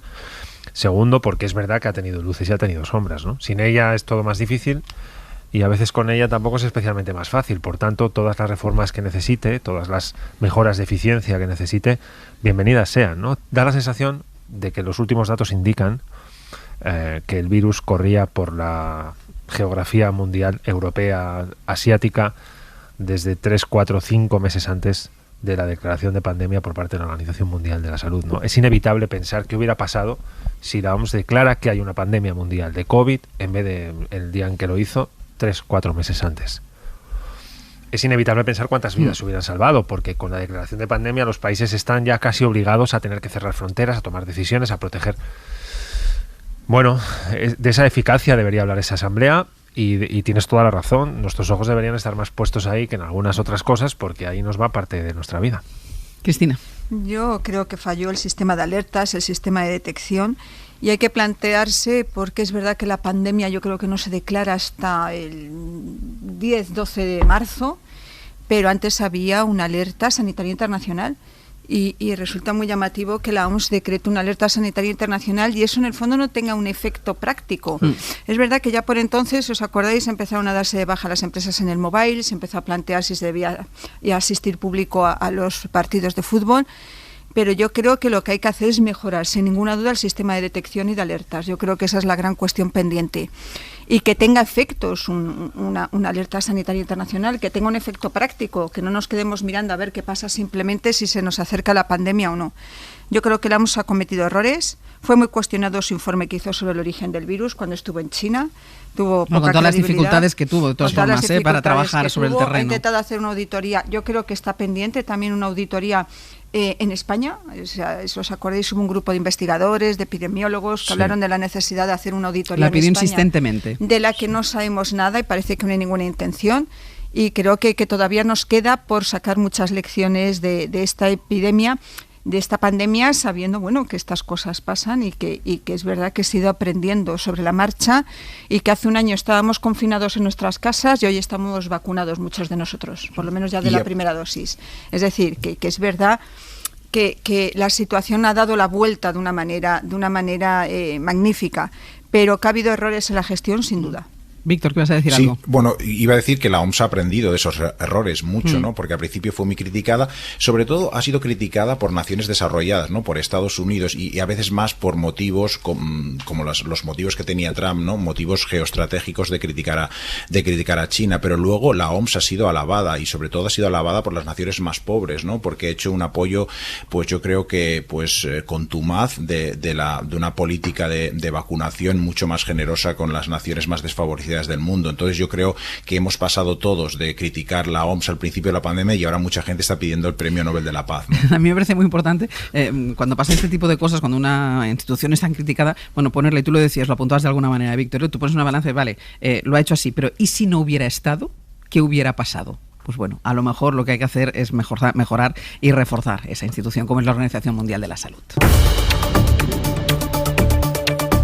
En el abierto, Cristina de la Hoz, Eduardo Madina y Víctor Lapuente. Algo más de 600.000 personas están o van a estar hoy en vilo hasta que se conozca qué pasa con los ERTE, porque anoche finalmente no hubo acuerdo entre el Gobierno, la patronal y los sindicatos para prorrogar esta medida extraordinaria para hacer frente a los daños económicos generados por la pandemia. Expiran el lunes que viene y se está negociando una prórroga hasta el mes de septiembre. Rafa Bernardo, hola de nuevo. Hola, ¿qué tal? Claro, y es que el tiempo se acaba, hoy hay Consejo de Ministros. De momento no hay acuerdo. Anoche, como decían los agentes sociales, se levantaron de la mesa. ¿Qué ocurrió exactamente? Pues que después de una mañana de contactos telefónicos en las que no se arreglaron las diferencias, llegó esa reunión de la mesa presencial por la tarde que acabó casi peor porque, cuentan fuentes del diálogo social, el representante que envió Seguridad Social no tenía competencia para negociar, solo para exponer. Y las cuestiones controvertidas están precisamente en la parte de los ERTE que depende de ese ministerio, las exoneraciones de cuotas a los empresarios. La COE quiere que queden como hasta ahora, Seguridad Social quiere rebajarlas. Y no fue hasta que se levantó esa mesa sin acuerdo que el departamento de Escrivá mandó una propuesta nueva a los agentes sociales en la que mejora su oferta, pero todavía sigue siendo más baja de lo que aspira la patronal. En eso están. Y si no hay acuerdo, es decir, si la patronal no da el ok a este nuevo texto que les han mandado, ¿el Gobierno puede prolongarlo de manera unilateral, prorrogar los ERTEs? Podría aprobar hoy por su cuenta la prórroga, pero en el Gobierno aspiran al acuerdo y por eso nos dicen que si no se cierra esta mañana, lo más probable es que se abra más espacio para la negociación, convocando un Consejo de Ministros extraordinario para más adelante esta semana, antes del lunes, que es la fecha en la que se acaba la prórroga actual. Un cierre sin acuerdo, en principio es algo que el Ejecutivo quiere evitar, no solo porque hasta ahora siempre se ha logrado pacto y porque con pacto el Real Decreto Ley consiguiente va sin problemas a la convalidación parlamentaria, sino porque también hay otras materias muy importantes encima de la mesa del diálogo social, como por ejemplo un primer acuerdo en pensiones que también está previsto para estos días y que puede verse afectado si hay ruptura de la confianza en la mesa vecina, porque es mesa vecina pero son los mismos negociadores en casi todo. Nos recordábamos esta mañana, Rafa, no es una situación nueva la negociación, lo que ha pasado en esta última negociación de la prórroga. En alguna ocasión, yo no sé si fue la anterior prórroga, que fue sobre la bocina, en pleno Consejo de Ministros. En la anterior, no, en la otra, hace 8 meses. Exacto. Era a finales de septiembre, se acababa el tiempo y hasta la misma mañana del Consejo de Ministros definitivo, y este sí que era el definitivo, porque era un martes 29 y al día siguiente 30 vencía el plazo, pues no se tuvo el sí. Esta vez hay más tiempo, pero es más difícil esta vez que COE dé el sí sobre la marcha. Los indicios por lo menos son menos favorables, porque entonces en septiembre había cierta división entre los sectores de COE, se convocó al Comité Ejecutivo, que es el máximo órgano de dirección operativa de la patronal, para abordar el asunto al máximo nivel, y esta vez no se ha convocado al comité. Esto indica que no es un asunto en el que haya mucha controversia. Lo que se va a hacer, nos dicen fuentes de la patronal, es una especie de ronda entre los sectores a partir de las 9, a ver qué piensan, pero esta vez existe más unanimidad entre ellos. Quieren la regulación de los ERTE que hay ahora sin rebajas. Empieza a las 9:30 el Consejo de Ministros. Tienen todavía tiempo, veremos qué pasa. Tú nos pides paso si hay alguna novedad, Rafa. Perfecto. Hasta luego. Los oyentes tendrían que haber visto la cara de Cristina de la Hoz cuando han dicho Consejo de Ministros extraordinario, puesto así como los ojos en blanco. Pensé que no se había notado. Ojos en blanco pensando en la posibilidad de un Consejo de Ministros extraordinario si no se llega a un acuerdo. Es verdad que se ha puesto mucho énfasis en la capacidad para llegar a acuerdos entre el Gobierno y los agentes sociales, algo que no pasa entre partidos y Gobierno y agentes sociales.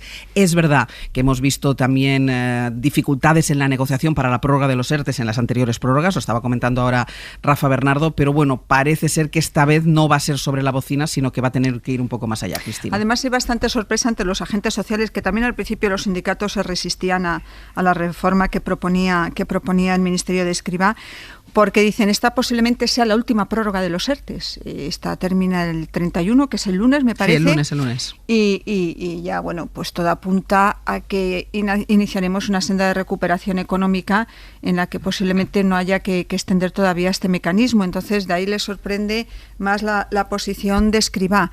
Es cierto que, bueno, él defiende un modelo que no está mal pensado, que es aumentar las exoneraciones para los trabajadores que se incorporan, no para los que siguen en ERTE, ¿no? Que es una manera, sin duda, de forzar la incorporación, incentivar, sí, de la reincorporación de los trabajadores a sus puestos laborales, que por otro lado estoy convencida de que la mayoría de los trabajadores que están en ERTE están deseando reincorporarse a su trabajo, ¿no? Pensar que su puesto laboral existe y que su empresa sigue existiendo. No sé cómo saldrá finalmente, no descarto en absoluto un acuerdo de última hora ya en el tiempo de descuento, y para el Gobierno siempre ha sido muy importante el diálogo social. Bueno, es la última prórroga, yo creo que finalmente habrá un acuerdo con los agentes sociales. Tiendo a pensar que lo habrá y tendremos consejo extraordinario el viernes o el lunes. Víctor. Sí, bueno, yo soy optimista, creo que hay voluntad de acuerdo entre las partes, un mal acuerdo es mejor que un no acuerdo. tanto para los agentes sociales, que es algo obvio, pero también para el gobierno, que pagaría un coste político muy delicado en estos momentos y impone unilateralmente las condiciones de la prórroga, ¿no? Creo que la propuesta de Escrivá es teóricamente impecable, ¿no? Diferenciar a las empresas ajustando las ayudas a la cotización en función de que reactiven esas empresas a sus trabajadores o por el contrario los mantengan suspendidos. Y bueno, se entiende obviamente que las empresas consideren que eso penaliza a las empresas que lo están pasando peor, pero si algo ha demostrado, yo creo, Escrivá, es capacidad de adaptación de sus propuestas a la realidad cambiante e imprevista de la pandemia. Lo ha hecho en otras ocasiones y creo que lo hará ahora. Creo que los ERTE en general han sido un éxito absolutamente sin paliativos, ¿no? En España a la hora de evitar la caída de la actividad y de que eso se tradujera en caída de empleo. Creo que la reactivación ha sido enorme, ¿no? Hemos pasado de tener pues más de 3 millones y medio de trabajadores en ERTE, ahora apenas hay 560.000 y por ejemplo el Reino Unido en términos comparativos pues tenía en marzo 4 millones de trabajadores en una situación parecida. Entonces yo creo que lo están haciendo bien, pero hay que dejar un poco de paciencia porque a los agentes, porque obviamente pues hay un poco de la liturgia del cortejo, claro, y de la negociación. Claro, ¿no? También tiene que haber un poco, llegar a un punto medio. Claro, tiene que haber un poco de escenificación, que las negociaciones también constantemente forma parte de esto. Edu. Sí, bueno, yo creo que la virtualidad del instrumento no está tanto en su invento, que viene de antes de este gobierno, sino en la capacidad de aplicación que ha tenido para llevarlo a cabo, ¿no? Para implementarlo. ¿Dónde o cómo? Bueno, pues yo creo que desde mi punto de vista, a partir de algo o con algo enormemente contracíclico. Si hay algo contracíclico últimamente en política nacional es el acuerdo y el pacto. No está de moda. Lo está a la hora de reivindicarlo, no está a la hora de aplicarlo.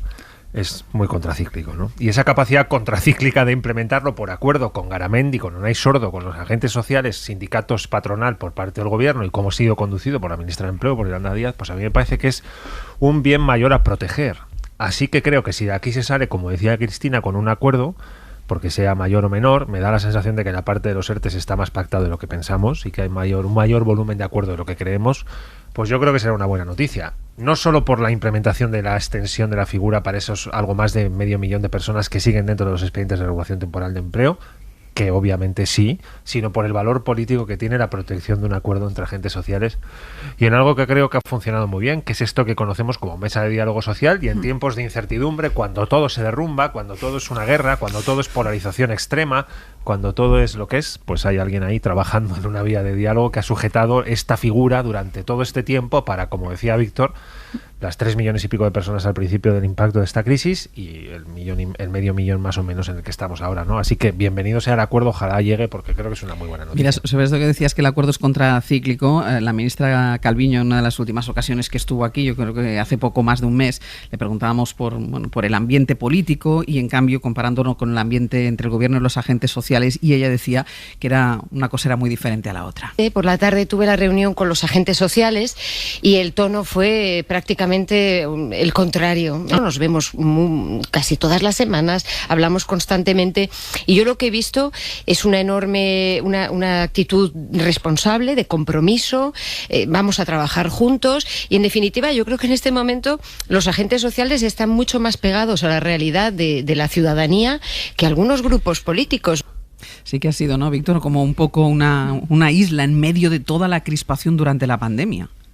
Sí, sin duda, ¿no? Yo creo que ha demostrado además que en este gobierno, donde efectivamente, como decían algunas voces ayer, ha habido mucho ruido por parte de, sobre todo algunas declaraciones de Pablo Iglesias, etcétera, pero es cierto que se ha conseguido, pues, con la gestión de Escrivá, de Yolanda Díaz, de Calviño, pues dar una dosis de serenidad muy necesaria en un ambiente muy agitado y conseguir, pues, llegar a estos acuerdos, forjar unos pactos con los agentes sociales, ¿no? Yo creo que se ha hecho una labor titánica en las dos cuestiones principales, ¿no? Que sería proteger a las empresas a través de los ERTE y proteger los trabajadores y proteger a los más desamparados a través del ingreso mínimo vital, que también ha sido muy criticado. A mí me gusta comparar la política social que ha llevado a cabo el partido, el gobierno, en este caso no solo el partido, sino el gobierno con la campaña de vacunación, ¿no? Que parece lenta, se le insistía que fuera más rápido. Recordar que decían desplegar el ingreso mínimo vital ya. En Estados Unidos están dando cheques a las empresas, ¿cómo tardáis para dar el ERTE, ¿no? Pero lo que se estaba haciendo en esos momentos es, sin ruido, preparar bien las políticas de ayuda, diseñarlas bien, ¿no? Y luego se han ido ajustando a la implementación. Y yo creo que eso es importante, porque además es un legado que dejamos para el futuro, no solo para resolver la pandemia, ¿no?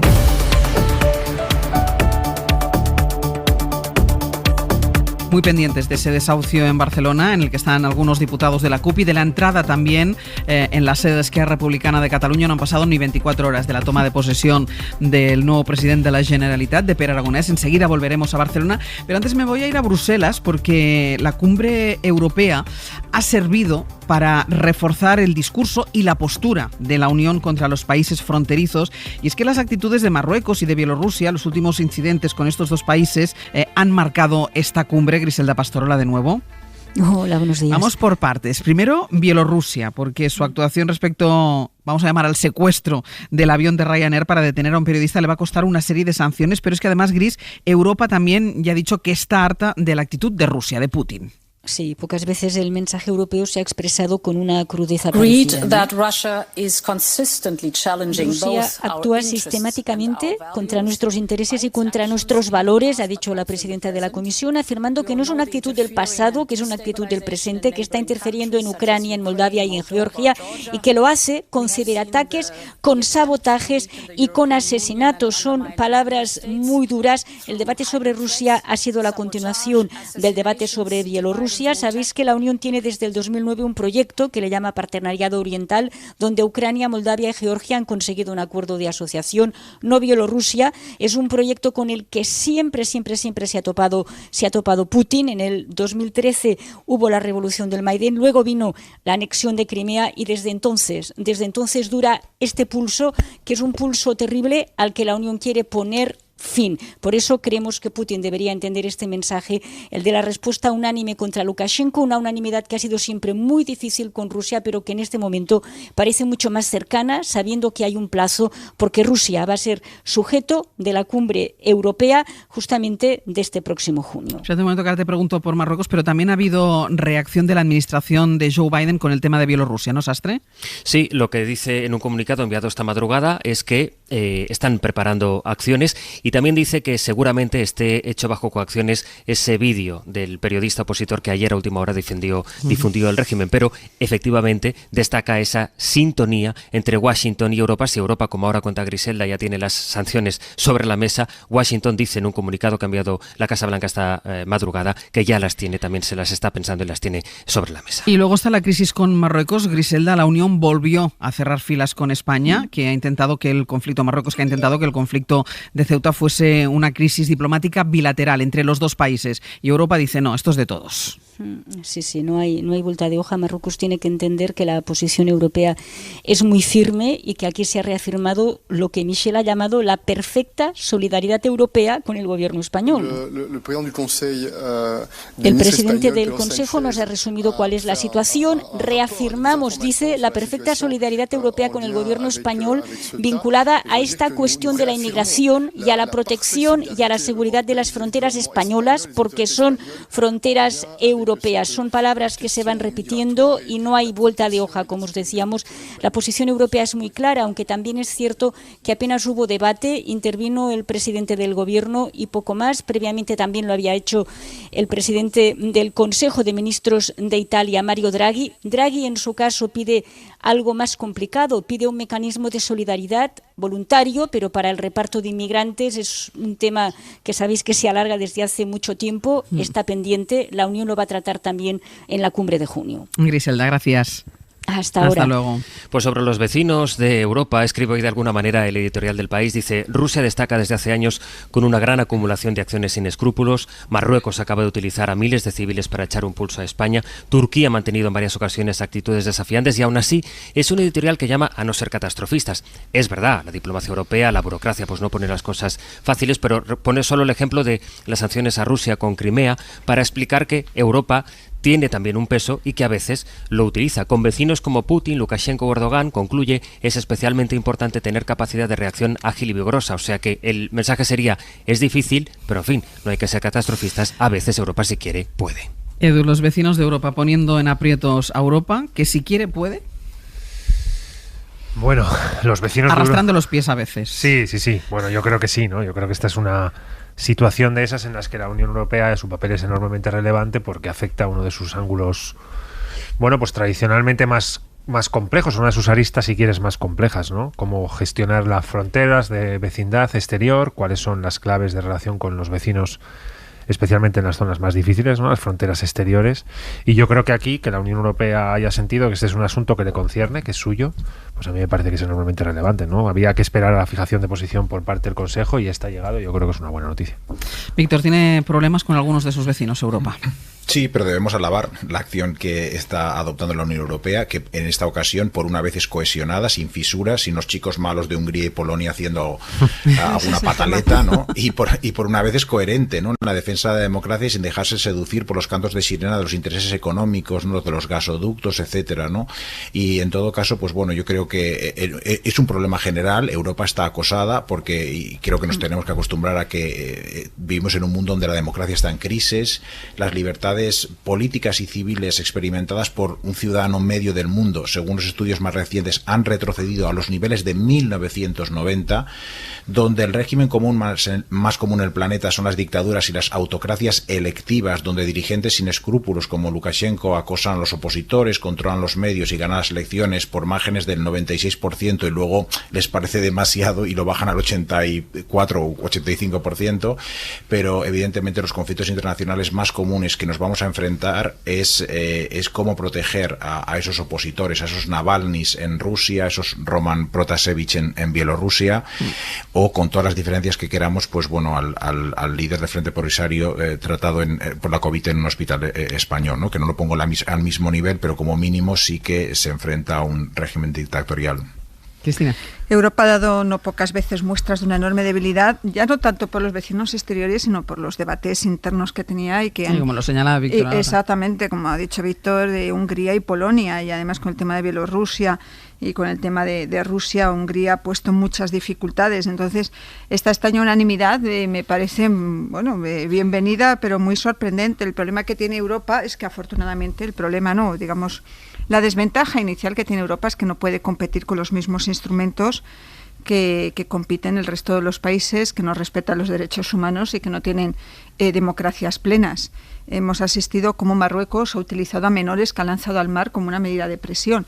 Yo creo que esto se ha vuelto contra Marruecos, porque no pocas veces con el tema de la frontera sur de Europa, el resto de Europa, que también es verdad que tiene una frontera norte complicada, se ha puesto de perfil, ha mirado para otro lado, y esta vez no, esta vez se ha implicado de una manera que era inédita, ¿no? En defensa de España y en contra de Marruecos. Yo creo que a Marruecos esto le ha salido mal. Vamos a ver cómo acaba lo de Bielorrusia, porque en este caso sí estamos ante un secuestro de Estado. No lo que dice Vox, que pasa en Ceuta, esto que ha pasado con el avión de Ryanair, esto es un secuestro de Estado gravísimo. Y que la Unión Europea haga una demostración de fuerza y de unidad, siempre es bienvenido. Destacaba Cristina, Edu, el papel de Europa en la crisis con Marruecos, y es verdad que desde el primer momento, desde el lunes pasado, cuando empezó todo el conflicto, Europa ya dijo, esa es una frontera de Europa, esa no es una frontera de España. Lo ha repetido, Charles Michel lo ha repetido en las últimas horas, a pesar de que Marruecos intenta ceñirlo a un conflicto bilateral. Pero no lo es, y no lo es porque Europa tiene ya desde hace tiempo, la Unión Europea tiene ya desde incluso la Unión Europea cuando eran 15 estados, antes de la quinta ampliación, de principios del cambio de siglo, una concepción compartida por los Estados miembros del significado que tienen las fronteras exteriores, especialmente en aquellas zonas geopolíticamente sensibles. Y la frontera sur de la Unión Europea, que en este caso es coincidente con Ceuta y Melilla, es una zona sensible por varios motivos. Primero, porque allí se cuece un asunto muy importante, que son las coordinaciones en política antiterrorista relevantes hace unos pocos años, lo van a seguir siendo en los próximos años, entre Marruecos y en este caso la Unión Europea a través de España. Segundo, porque es un lugar fundamental del debate de inmigración, donde se está, definiendo parte de la relación de la Unión Europea, de la geografía europea con el mundo exterior, de sus fronteras, de los bordes exteriores. Y tercero, porque hay asuntos que son compartidos también en el Mediterráneo, pesca, etcétera, etcétera, ¿no? Por tanto, la Unión Europea va a seguir sintiendo que esa es una frontera relevante, geopolíticamente sensible, de temperatura alta. Hay fronteras frías y fronteras calientes. Ceuta, Melilla, Marruecos y el Paso del Estrecho es una zona caliente de las fronteras exteriores de la Unión Europea y, por tanto, ha actuado, en mi opinión, bien. Ha hecho justo lo contrario de lo que está haciendo algún señorito que dirige un partido de extrema derecha en España. Por tanto, no lo hemos visto nunca en Ceuta. No ha ido nunca a Ceuta.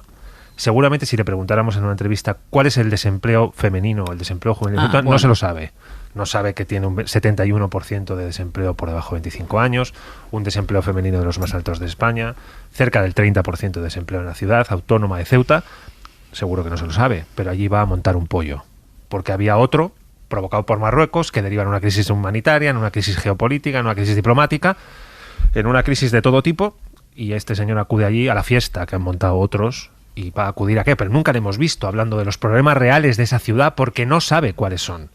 Da la sensación de que en este caso tenemos los dos polos de una misma imagen, ¿no? El plano y el contraplano. El plano lo da la Unión Europea, que junto con el gobierno de España está donde debe. El contraplano lo da la extrema derecha neofascista española, que está donde no debe, alimentando un conflicto que desconocen sus raíces, porque no se lo sabe, en una ciudad cuya idiosincrasia tampoco conoce y cuyas circunstancias económicas y sociales tampoco conoce, porque nunca ha ido ahí a decir, mire, tengo soluciones para el desempleo en Ceuta.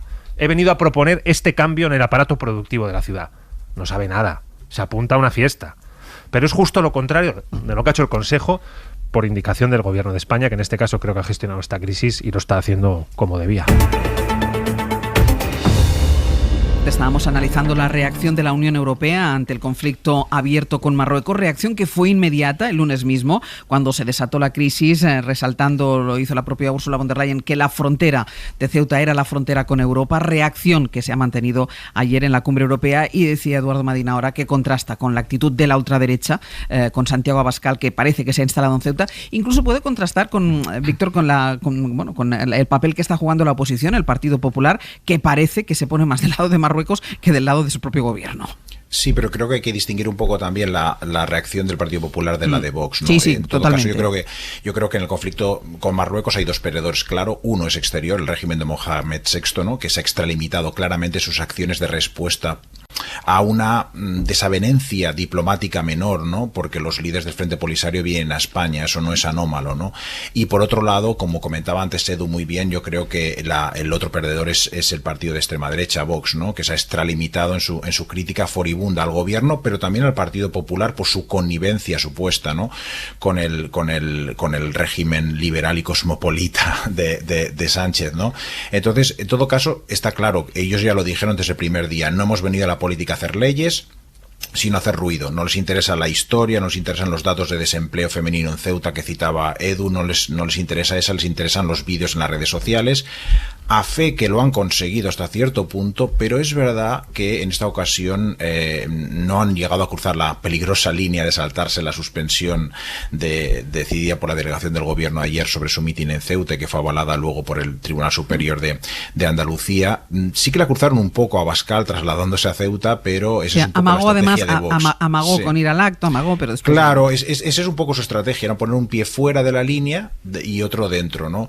Y yo creo que se aprovechan un poco de que España es un país con querencia a lo antisistema, ¿no? Somos un país donde nos manifestamos mucho más contra las instituciones y desconfiamos mucho más de nuestros políticos que en cualquier otra democracia de nuestro entorno, pero al mismo tiempo España también es un país con querencia a los valores liberales. Somos muy liberales, muy cosmopolitas y estamos de momento la población española más alejada que otras poblaciones europeas de la xenofobia y del rechazo al inmigrante. Entonces se topan también con eso. El Partido Popular creo que de una manera estratégica pues está adoptando una posición que es verdad que está siendo demasiado dura con Sánchez, pero como mínimo pues ayer vimos como una especie de atisbo de cordón sanitario en la Asamblea de la ciudad de Ceuta, ¿no? Cuando incluido el Partido Popular no suscribió una declaración a favor de la convivencia y de la unidad y contra la participación en manifestaciones que, como la de Vox, amenazaban la paz social y amenazaban la acción de los que pretenden defender, de los policías mismos.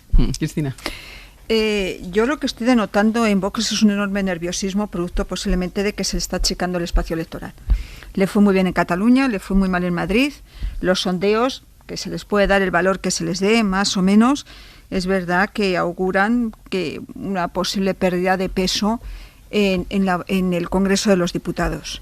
Y entonces están, acentuando el perfil en aquellos temas que ellos entienden que les da votos. Yo creo que después de ver las imágenes que hemos visto de Ceuta, conmovedoras en muchísimos casos, me extraña que esto en este momento te dé votos. Que sea creíble que hay una invasión de niños, que te pongas del lado de un ejército y de una guardia civil, que fue la que estuvo salvando a esos niños y a esa gente de no morir ahogada. Es decir, yo creo que no han calibrado bien si esto les beneficia electoralmente o no. A mí me cuesta pensar que esto les beneficie. Yo que he defendido el derecho que tiene Vox a dar un mitin en Vallecas, faltaría más, a dar un mitin donde lo tenga que dar. En este caso es una cuestión de responsabilidad, de no incendiar en un territorio donde se está gestionando todavía una crisis diplomática y donde además cualquier discurso con respecto a la inmigración es xenófobo, es racista. Hay que tener mucho cuidado de no incendiar bajas pasiones. Todo lo que tiene que ver con el asunto de los extranjeros tiene que tratarse con una gran exquisitez. Y creo que efectivamente no era el momento para organizar ninguna manifestación. A lo mejor tampoco era el momento para haber organizado una contramanifestación de la gente que salió en protesta por la presencia de Abascal allí. Pero por una mínima cuestión de responsabilidad, este era un acto que no se podía celebrar. Me ha gustado mucho esto que ha dicho Cristina, de que defendemos el derecho de Vox a dar un mitin en Vallecas, porque es verdad, ¿no? Es por recordar una vieja frase de un amigo mío muy querido que se llamaba Pedro Cerolo, en nuestro modelo de sociedad cabe Vox, conscientes como somos de que en su modelo de sociedad no cabemos nosotros. Es decir, que nuestra defensa de su derecho a dar un mitin, en esa idea subyace la seguridad, en mi caso la certeza de que en ellos no hay un hueco para que nosotros demos nuestros mítines. Esa es la diferencia entre nosotros y ellos, que ellos, si pudieran, prohibirían todas nuestras opiniones. Nosotros, en cambio, lo que hacemos es defender el derecho que ellos tienen a expresar la suya, y eso es lo que diferencia dos planetas diferentes. Por eso no es equiparable a ningún otro partido, ni al PP, ni a Ciudadanos, ni a Podemos, ni a ningún partido, a ningún otro, porque en eso son ellos los únicos. Tienen el monopolio de esa idea de sociedad, donde todo lo que no opina como ellos no cabe dentro de esta sociedad. Por eso yo he defendido siempre que son incompatibles con nuestro modelo constitucional. La única formación política que lo es. Dicho esto, creo que Víctor lo ha apuntado y creo que Cristina también, ¿no? Hay que ayudar al Partido Popular, en la medida en que cada uno podamos hacerlo desde nuestra opinión como ciudadanos, que es lo que somos, y ciudadanas, a comprender que en asuntos de Estado no se puede hacer oposición. Puedes hacer de oposición todo, en el ámbito político, ideológico, estratégico, táctico, todo tiene capacidad de ser discutido, todo tiene naturaleza dialéctica. Pero conviene inhibirla cuando llegan los asuntos de Estado. Y la frontera de Ceuta y las relaciones internacionales con Marruecos y la política migratoria, lo siento mucho, es un asunto de Estado. Y esto lo tiene que comprender un PP que a la mínima se desliza y mete un pie donde no debe. Eduardo, quizá ha habido, yo creo que quizá ha habido errores diplomáticos. Seguro. Hay un error diplomático sobre si se avisó a Marruecos de la presencia del líder del Polisario. Se lo dices al gobierno en una sala sin medios de comunicación. Sobre esto sí que hay que pedir explicación. A lo mejor se lo dijeron a Marruecos y Marruecos da igual y ha actuado, o sea, porque Marruecos tampoco no justificó su actuación. Y a lo mejor también fallaron el CNI y los servicios de información de la Guardia Civil. Tenemos una potentísima embajada en Rabat, de las más importantes del mundo, precisamente porque Marruecos es estratégica para España por muchos temas, por inmigración, por lucha contra el terrorismo yihadista, por narcotráfico, por los intereses económicos. A lo mejor es verdad que hay muchas cosas que han fallado. Asuntos todos ellos muy interesantes para ser discutidos en ámbitos de relación donde no se escuche una bronca política como la que vemos en las sesiones de control, para discutirlo con el gobierno donde no te ve nadie, en el ámbito de una política de Estado, que es donde se discuten las cosas. Ha circulado estos días, no quiero escuchar a Víctor soltar solo un segundo, Ángels, pero ha circulado estos días un vídeo del secretario general del Partido Socialista en la oposición, José Luis Rodríguez Zapatero, en la crisis de Perejil. Y hay que ver cómo posiciona al Partido Socialista apoyando al gobierno para fijar una posición de Estado, cuando era líder de la oposición, antes de llegar al gobierno, con Aznar, en una época que os acordáis cómo era aquella, la guerra de Irak, todo lo que había. No podía haber más distancia, más polarización, más dificultades de pactar casi nada. Pues se pactó aquello, una posición de Estado. Esa es la diferencia con lo que está haciendo el Partido Popular, que quizá necesite ayuda para comprender que en asuntos de Estado no hay que hacer oposición. Hay que hacer oposición en todo lo demás, a poder ser una oposición que esté bien hecha. Pero en asuntos de Estado conviene no hacerla. Y si tienes cosas que decirle, pues yo creo que Cristina apunta bien, puedes discutirlo con el gobierno en un ámbito discreto de relación con el gobierno, donde hay mecanismos y mesas de trabajo entre el gobierno y la oposición, ¿no? Víctor. Sí, no quiero justificar a Casado, pero es cierto que a diferencia de Zapatero, que no tenía ningún rival a la izquierda fuerte, Casado tiene a Vox. Pero bueno, debemos apoyarlo, ¿no? Yo coincido completamente con Edu, y creo que en el asunto de la inmigración el PP está en general marcando una sana frontera con Vox, de forma más explícita algunos, como Núñez Feijóo, ¿no? Diciendo pues que colaborarían con el gobierno de Sánchez acogiendo los menas que les correspondan, y eso me parece pues muy loable, y de manera más implícita, pues bueno, a Ayuso o el PP de Ceuta, pero y a Casado, como él bien dice, está a medio camino entre Ayuso y Feijóo, ¿no? Pero esperemos, ¿no? Mantengamos la esperanza en que el Partido Popular pueda mantener ese semicordón sanitario. En todo caso, pensemos a nivel agregado que no podemos despreciar la capacidad de la ultraderecha para usar las fake news y crear falsos escenarios de discusión. Lo hizo Trump, lo está haciendo ahora Salvini y los hermanos de Italia, ¿no? Dos formaciones de ultraderecha que en estos momentos encabezan las encuestas. Es decir, nuestros vecinos, los países que normalmente son copia o queremos copiar, ¿no? Y que son ejemplo para nosotros, Francia e Italia, o lo han sido secularmente, tienen a dos dirigentes bastante sensatos, coincidiremos todos en el poder, Draghi y Macron, pero los dos están amenazados por formaciones de ultraderecha que están utilizando precisamente este tema de la inmigración, y no tienen una frontera, bueno, Italia sí, pero no tienen los problemas que hemos tenido nosotros con Marruecos, ¿no?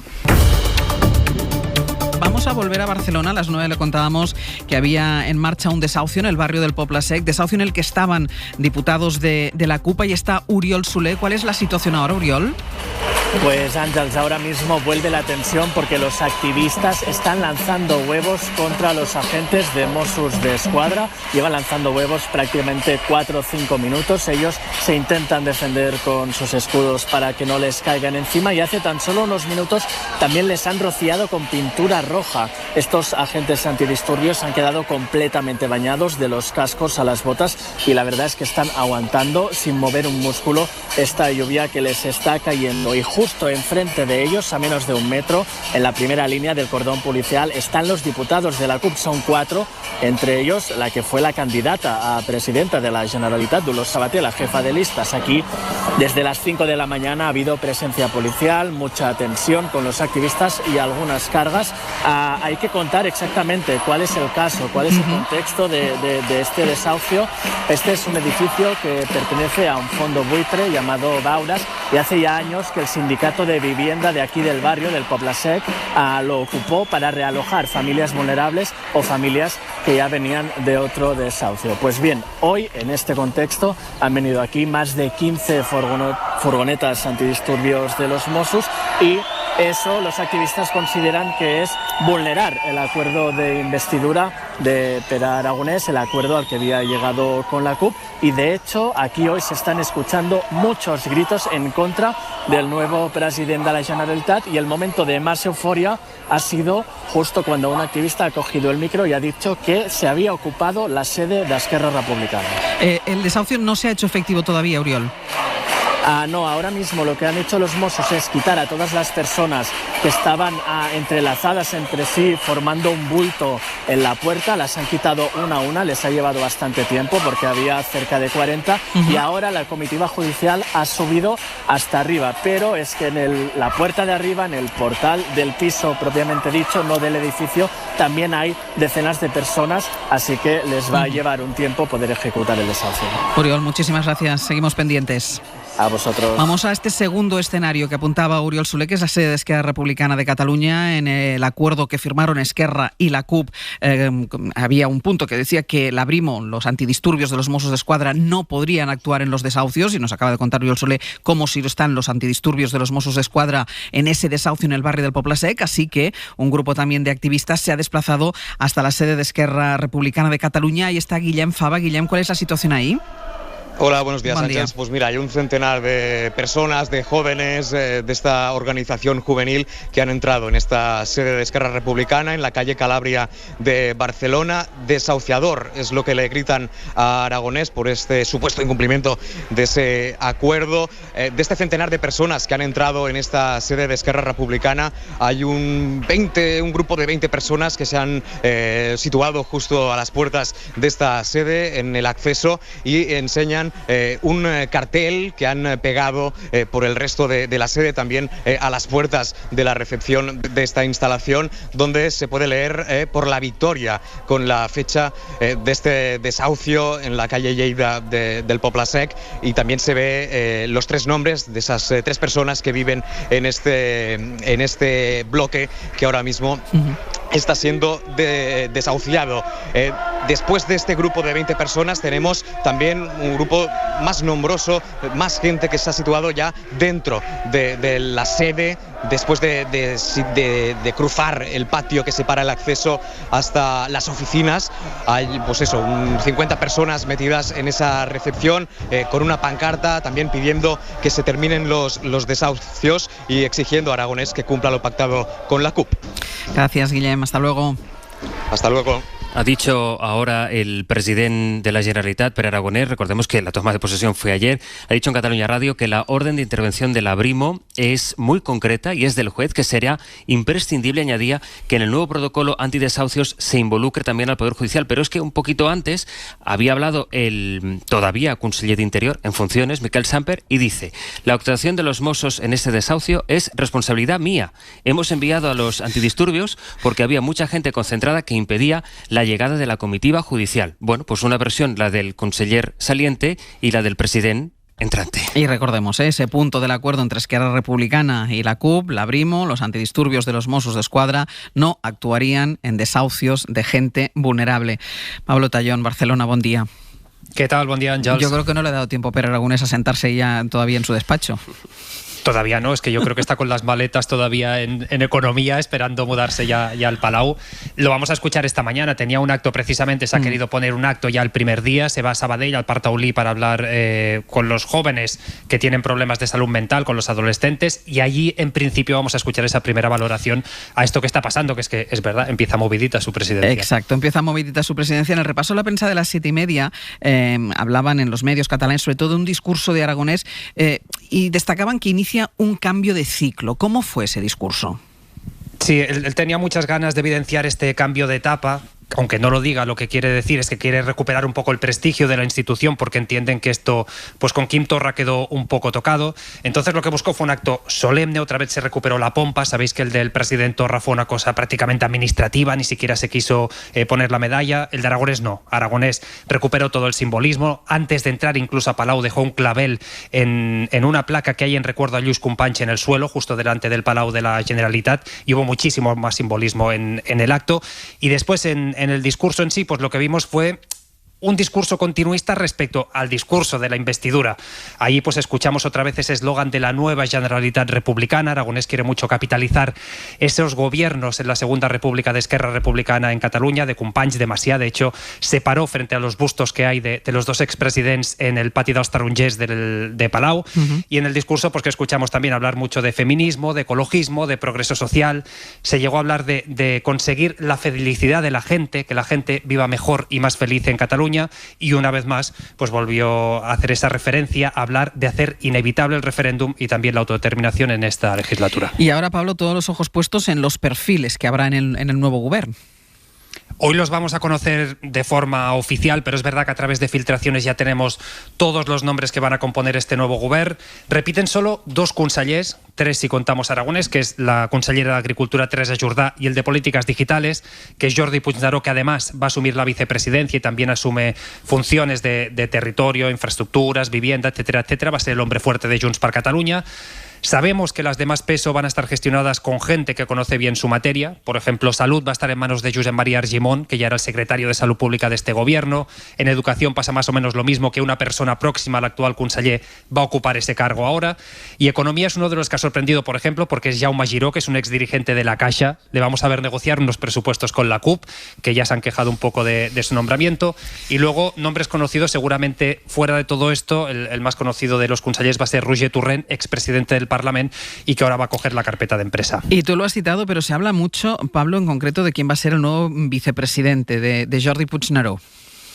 Sí, porque pensad que es muy importante esta figura. Cuando Elsa Artadi y Josep Rius, que son dos personas de Junts per Catalunya que formaron parte del equipo negociador, que son del núcleo de Puigdemont, renunciaron a estar en el Govern, todo el mundo se preguntó quién va a asumir este peso de Junts per Catalunya en el Ejecutivo. Hay unos cuantos independientes que han nombrado para las consellerías. Hacía falta alguien con un perfil muy político, que hiciera sombra a Pere Aragonès, que pudiera marcar las directrices de Junts per Catalunya. Y lo cierto es que han elegido a alguien de la máxima confianza de Carles Puigdemont. Está muy cercano a las tesis de Waterloo. Se llegó incluso a plantear su nombre como candidato de Junts a las elecciones, pero al final se desestimó porque se tenía que enfrentar a unas primarias con Borràs, que es muchísimo más conocida.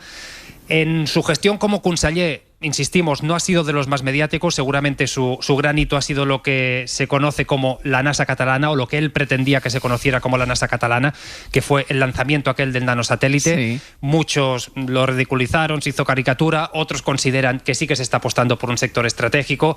En cualquier caso, es alguien que ahora va a dar un paso al frente y que, como decimos, pues va a tener la responsabilidad de llevar las tesis de Junts per Catalunya en este nuevo gobierno. Pablo, muchísimas gracias.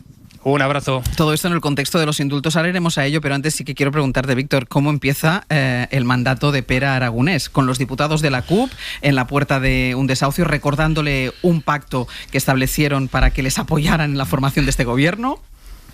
Sí, con el vicepresidente Puigneró, que recordemos también era de los que sostenía que América la descubrieron los catalanes, ¿no? Exacto. Yo creo que desde las elecciones hemos asistido a un auténtico teatro, ¿no? Primero con las críticas cruzadas entre Esquerra Republicana y Junts. Pues estaba claro que los reproches mutuos entre partidos que no se soportan pues iban a pasar, porque la mejor opción para los dos era pactar, ¿no? Repetir este partido, esta coalición bicéfala. Ha habido mucha gesticulación y yo creo que ayer fue el epílogo a ese teatro, un acto que lo cerró todo, que, como ha comentado y ha resumido muy bien Pablo Tallón, lleno de emotividad, ¿no? Con rosas al viento, un canto sentimental y posmoderno del Segadós, ¿no? Y los disturbios de esta mañana, yo creo que lo que hacen es reflejar un poco el ambiente de emotividad que mantiene la política catalana, que contrasta con la apatía de la mayoría de la población, ¿no? Cansada de años de ingobernabilidad. Pero es que, claro, si ayer Aragonès acabó el discurso con unas declaraciones épicas, comprometiéndose a sacudir el país para conseguir la autodeterminación y la justicia social, pues el resultado al día siguiente es que si haces apelaciones semirevolucionarias a la justicia social, si te comprometes, como lo hizo antes con tus socios, ¿no? Como la CUP, a hacer una moratoria en el uso de ciertos recursos absolutamente fundamentales en la acción de los Mossos, pues entonces obviamente te vas a encontrar con este tipo de manifestaciones, se van a revolver contra ti mismo, ¿no? Porque las revoluciones devoran a sus propios hijos. Y lo mismo en el otro aspecto, ojo, que vamos a verlo también las próximas semanas. Si te comprometes a sacudir el país para conseguir la autodeterminación, te encontrarás manifestaciones de distintas entidades para lo mismo, ¿no? Y concentraciones para conseguir pues una nueva embestida con el gobierno nacional. Y añado al contexto toda la polémica que hay sobre posibles indultos a los presos del Procés. Hoy está en prácticamente todas las portadas de la prensa. Ayer ya Teodoro García Egea anunciaba que el Partido Popular irá a los tribunales si existe esta medida de gracia. Si el Gobierno concede un indulto en contra del criterio de la Fiscalía o del Tribunal Sentenciador, el Partido Popular irá al Tribunal Supremo, recurrirá al Tribunal Supremo estos indultos. Porque para que exista un indulto, lo primero que tiene que ocurrir es que haya arrepentimiento. Y lo que estamos viendo es que los señores que piden hoy ser indultados no han manifestado el arrepentimiento, sino todo lo contrario. En la investidura de Pere Aragonès vimos cómo todavía los señores de Esquerra y de Junts dicen que lo volverían a hacer.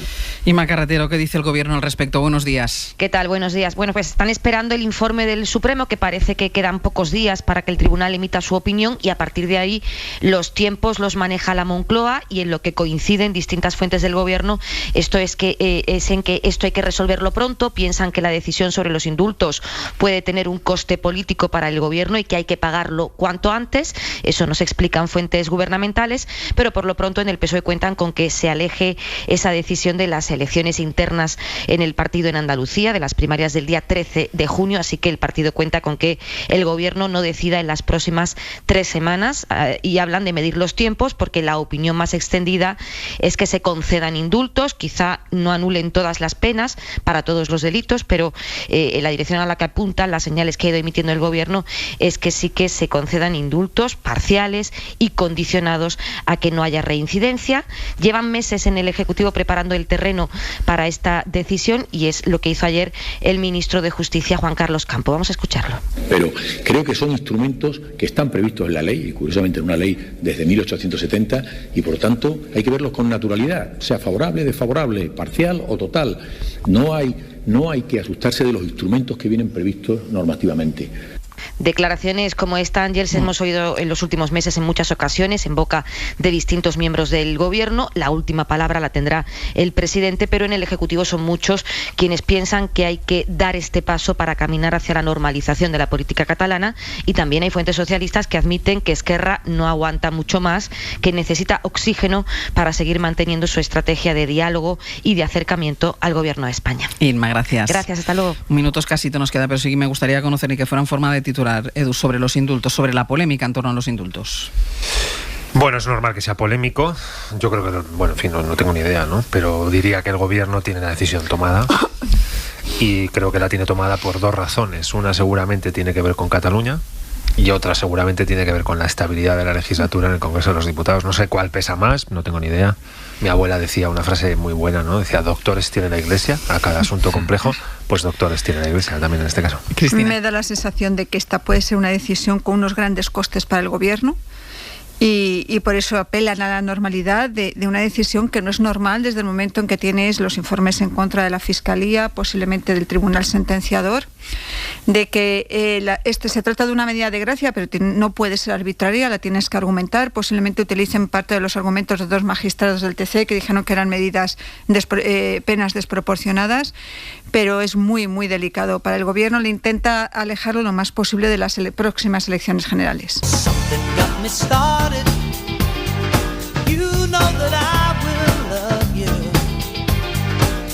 Cristina de la Hoz, Eduardo Madina, Víctor Lapuente, hasta la semana que viene. Adiós, buenos días.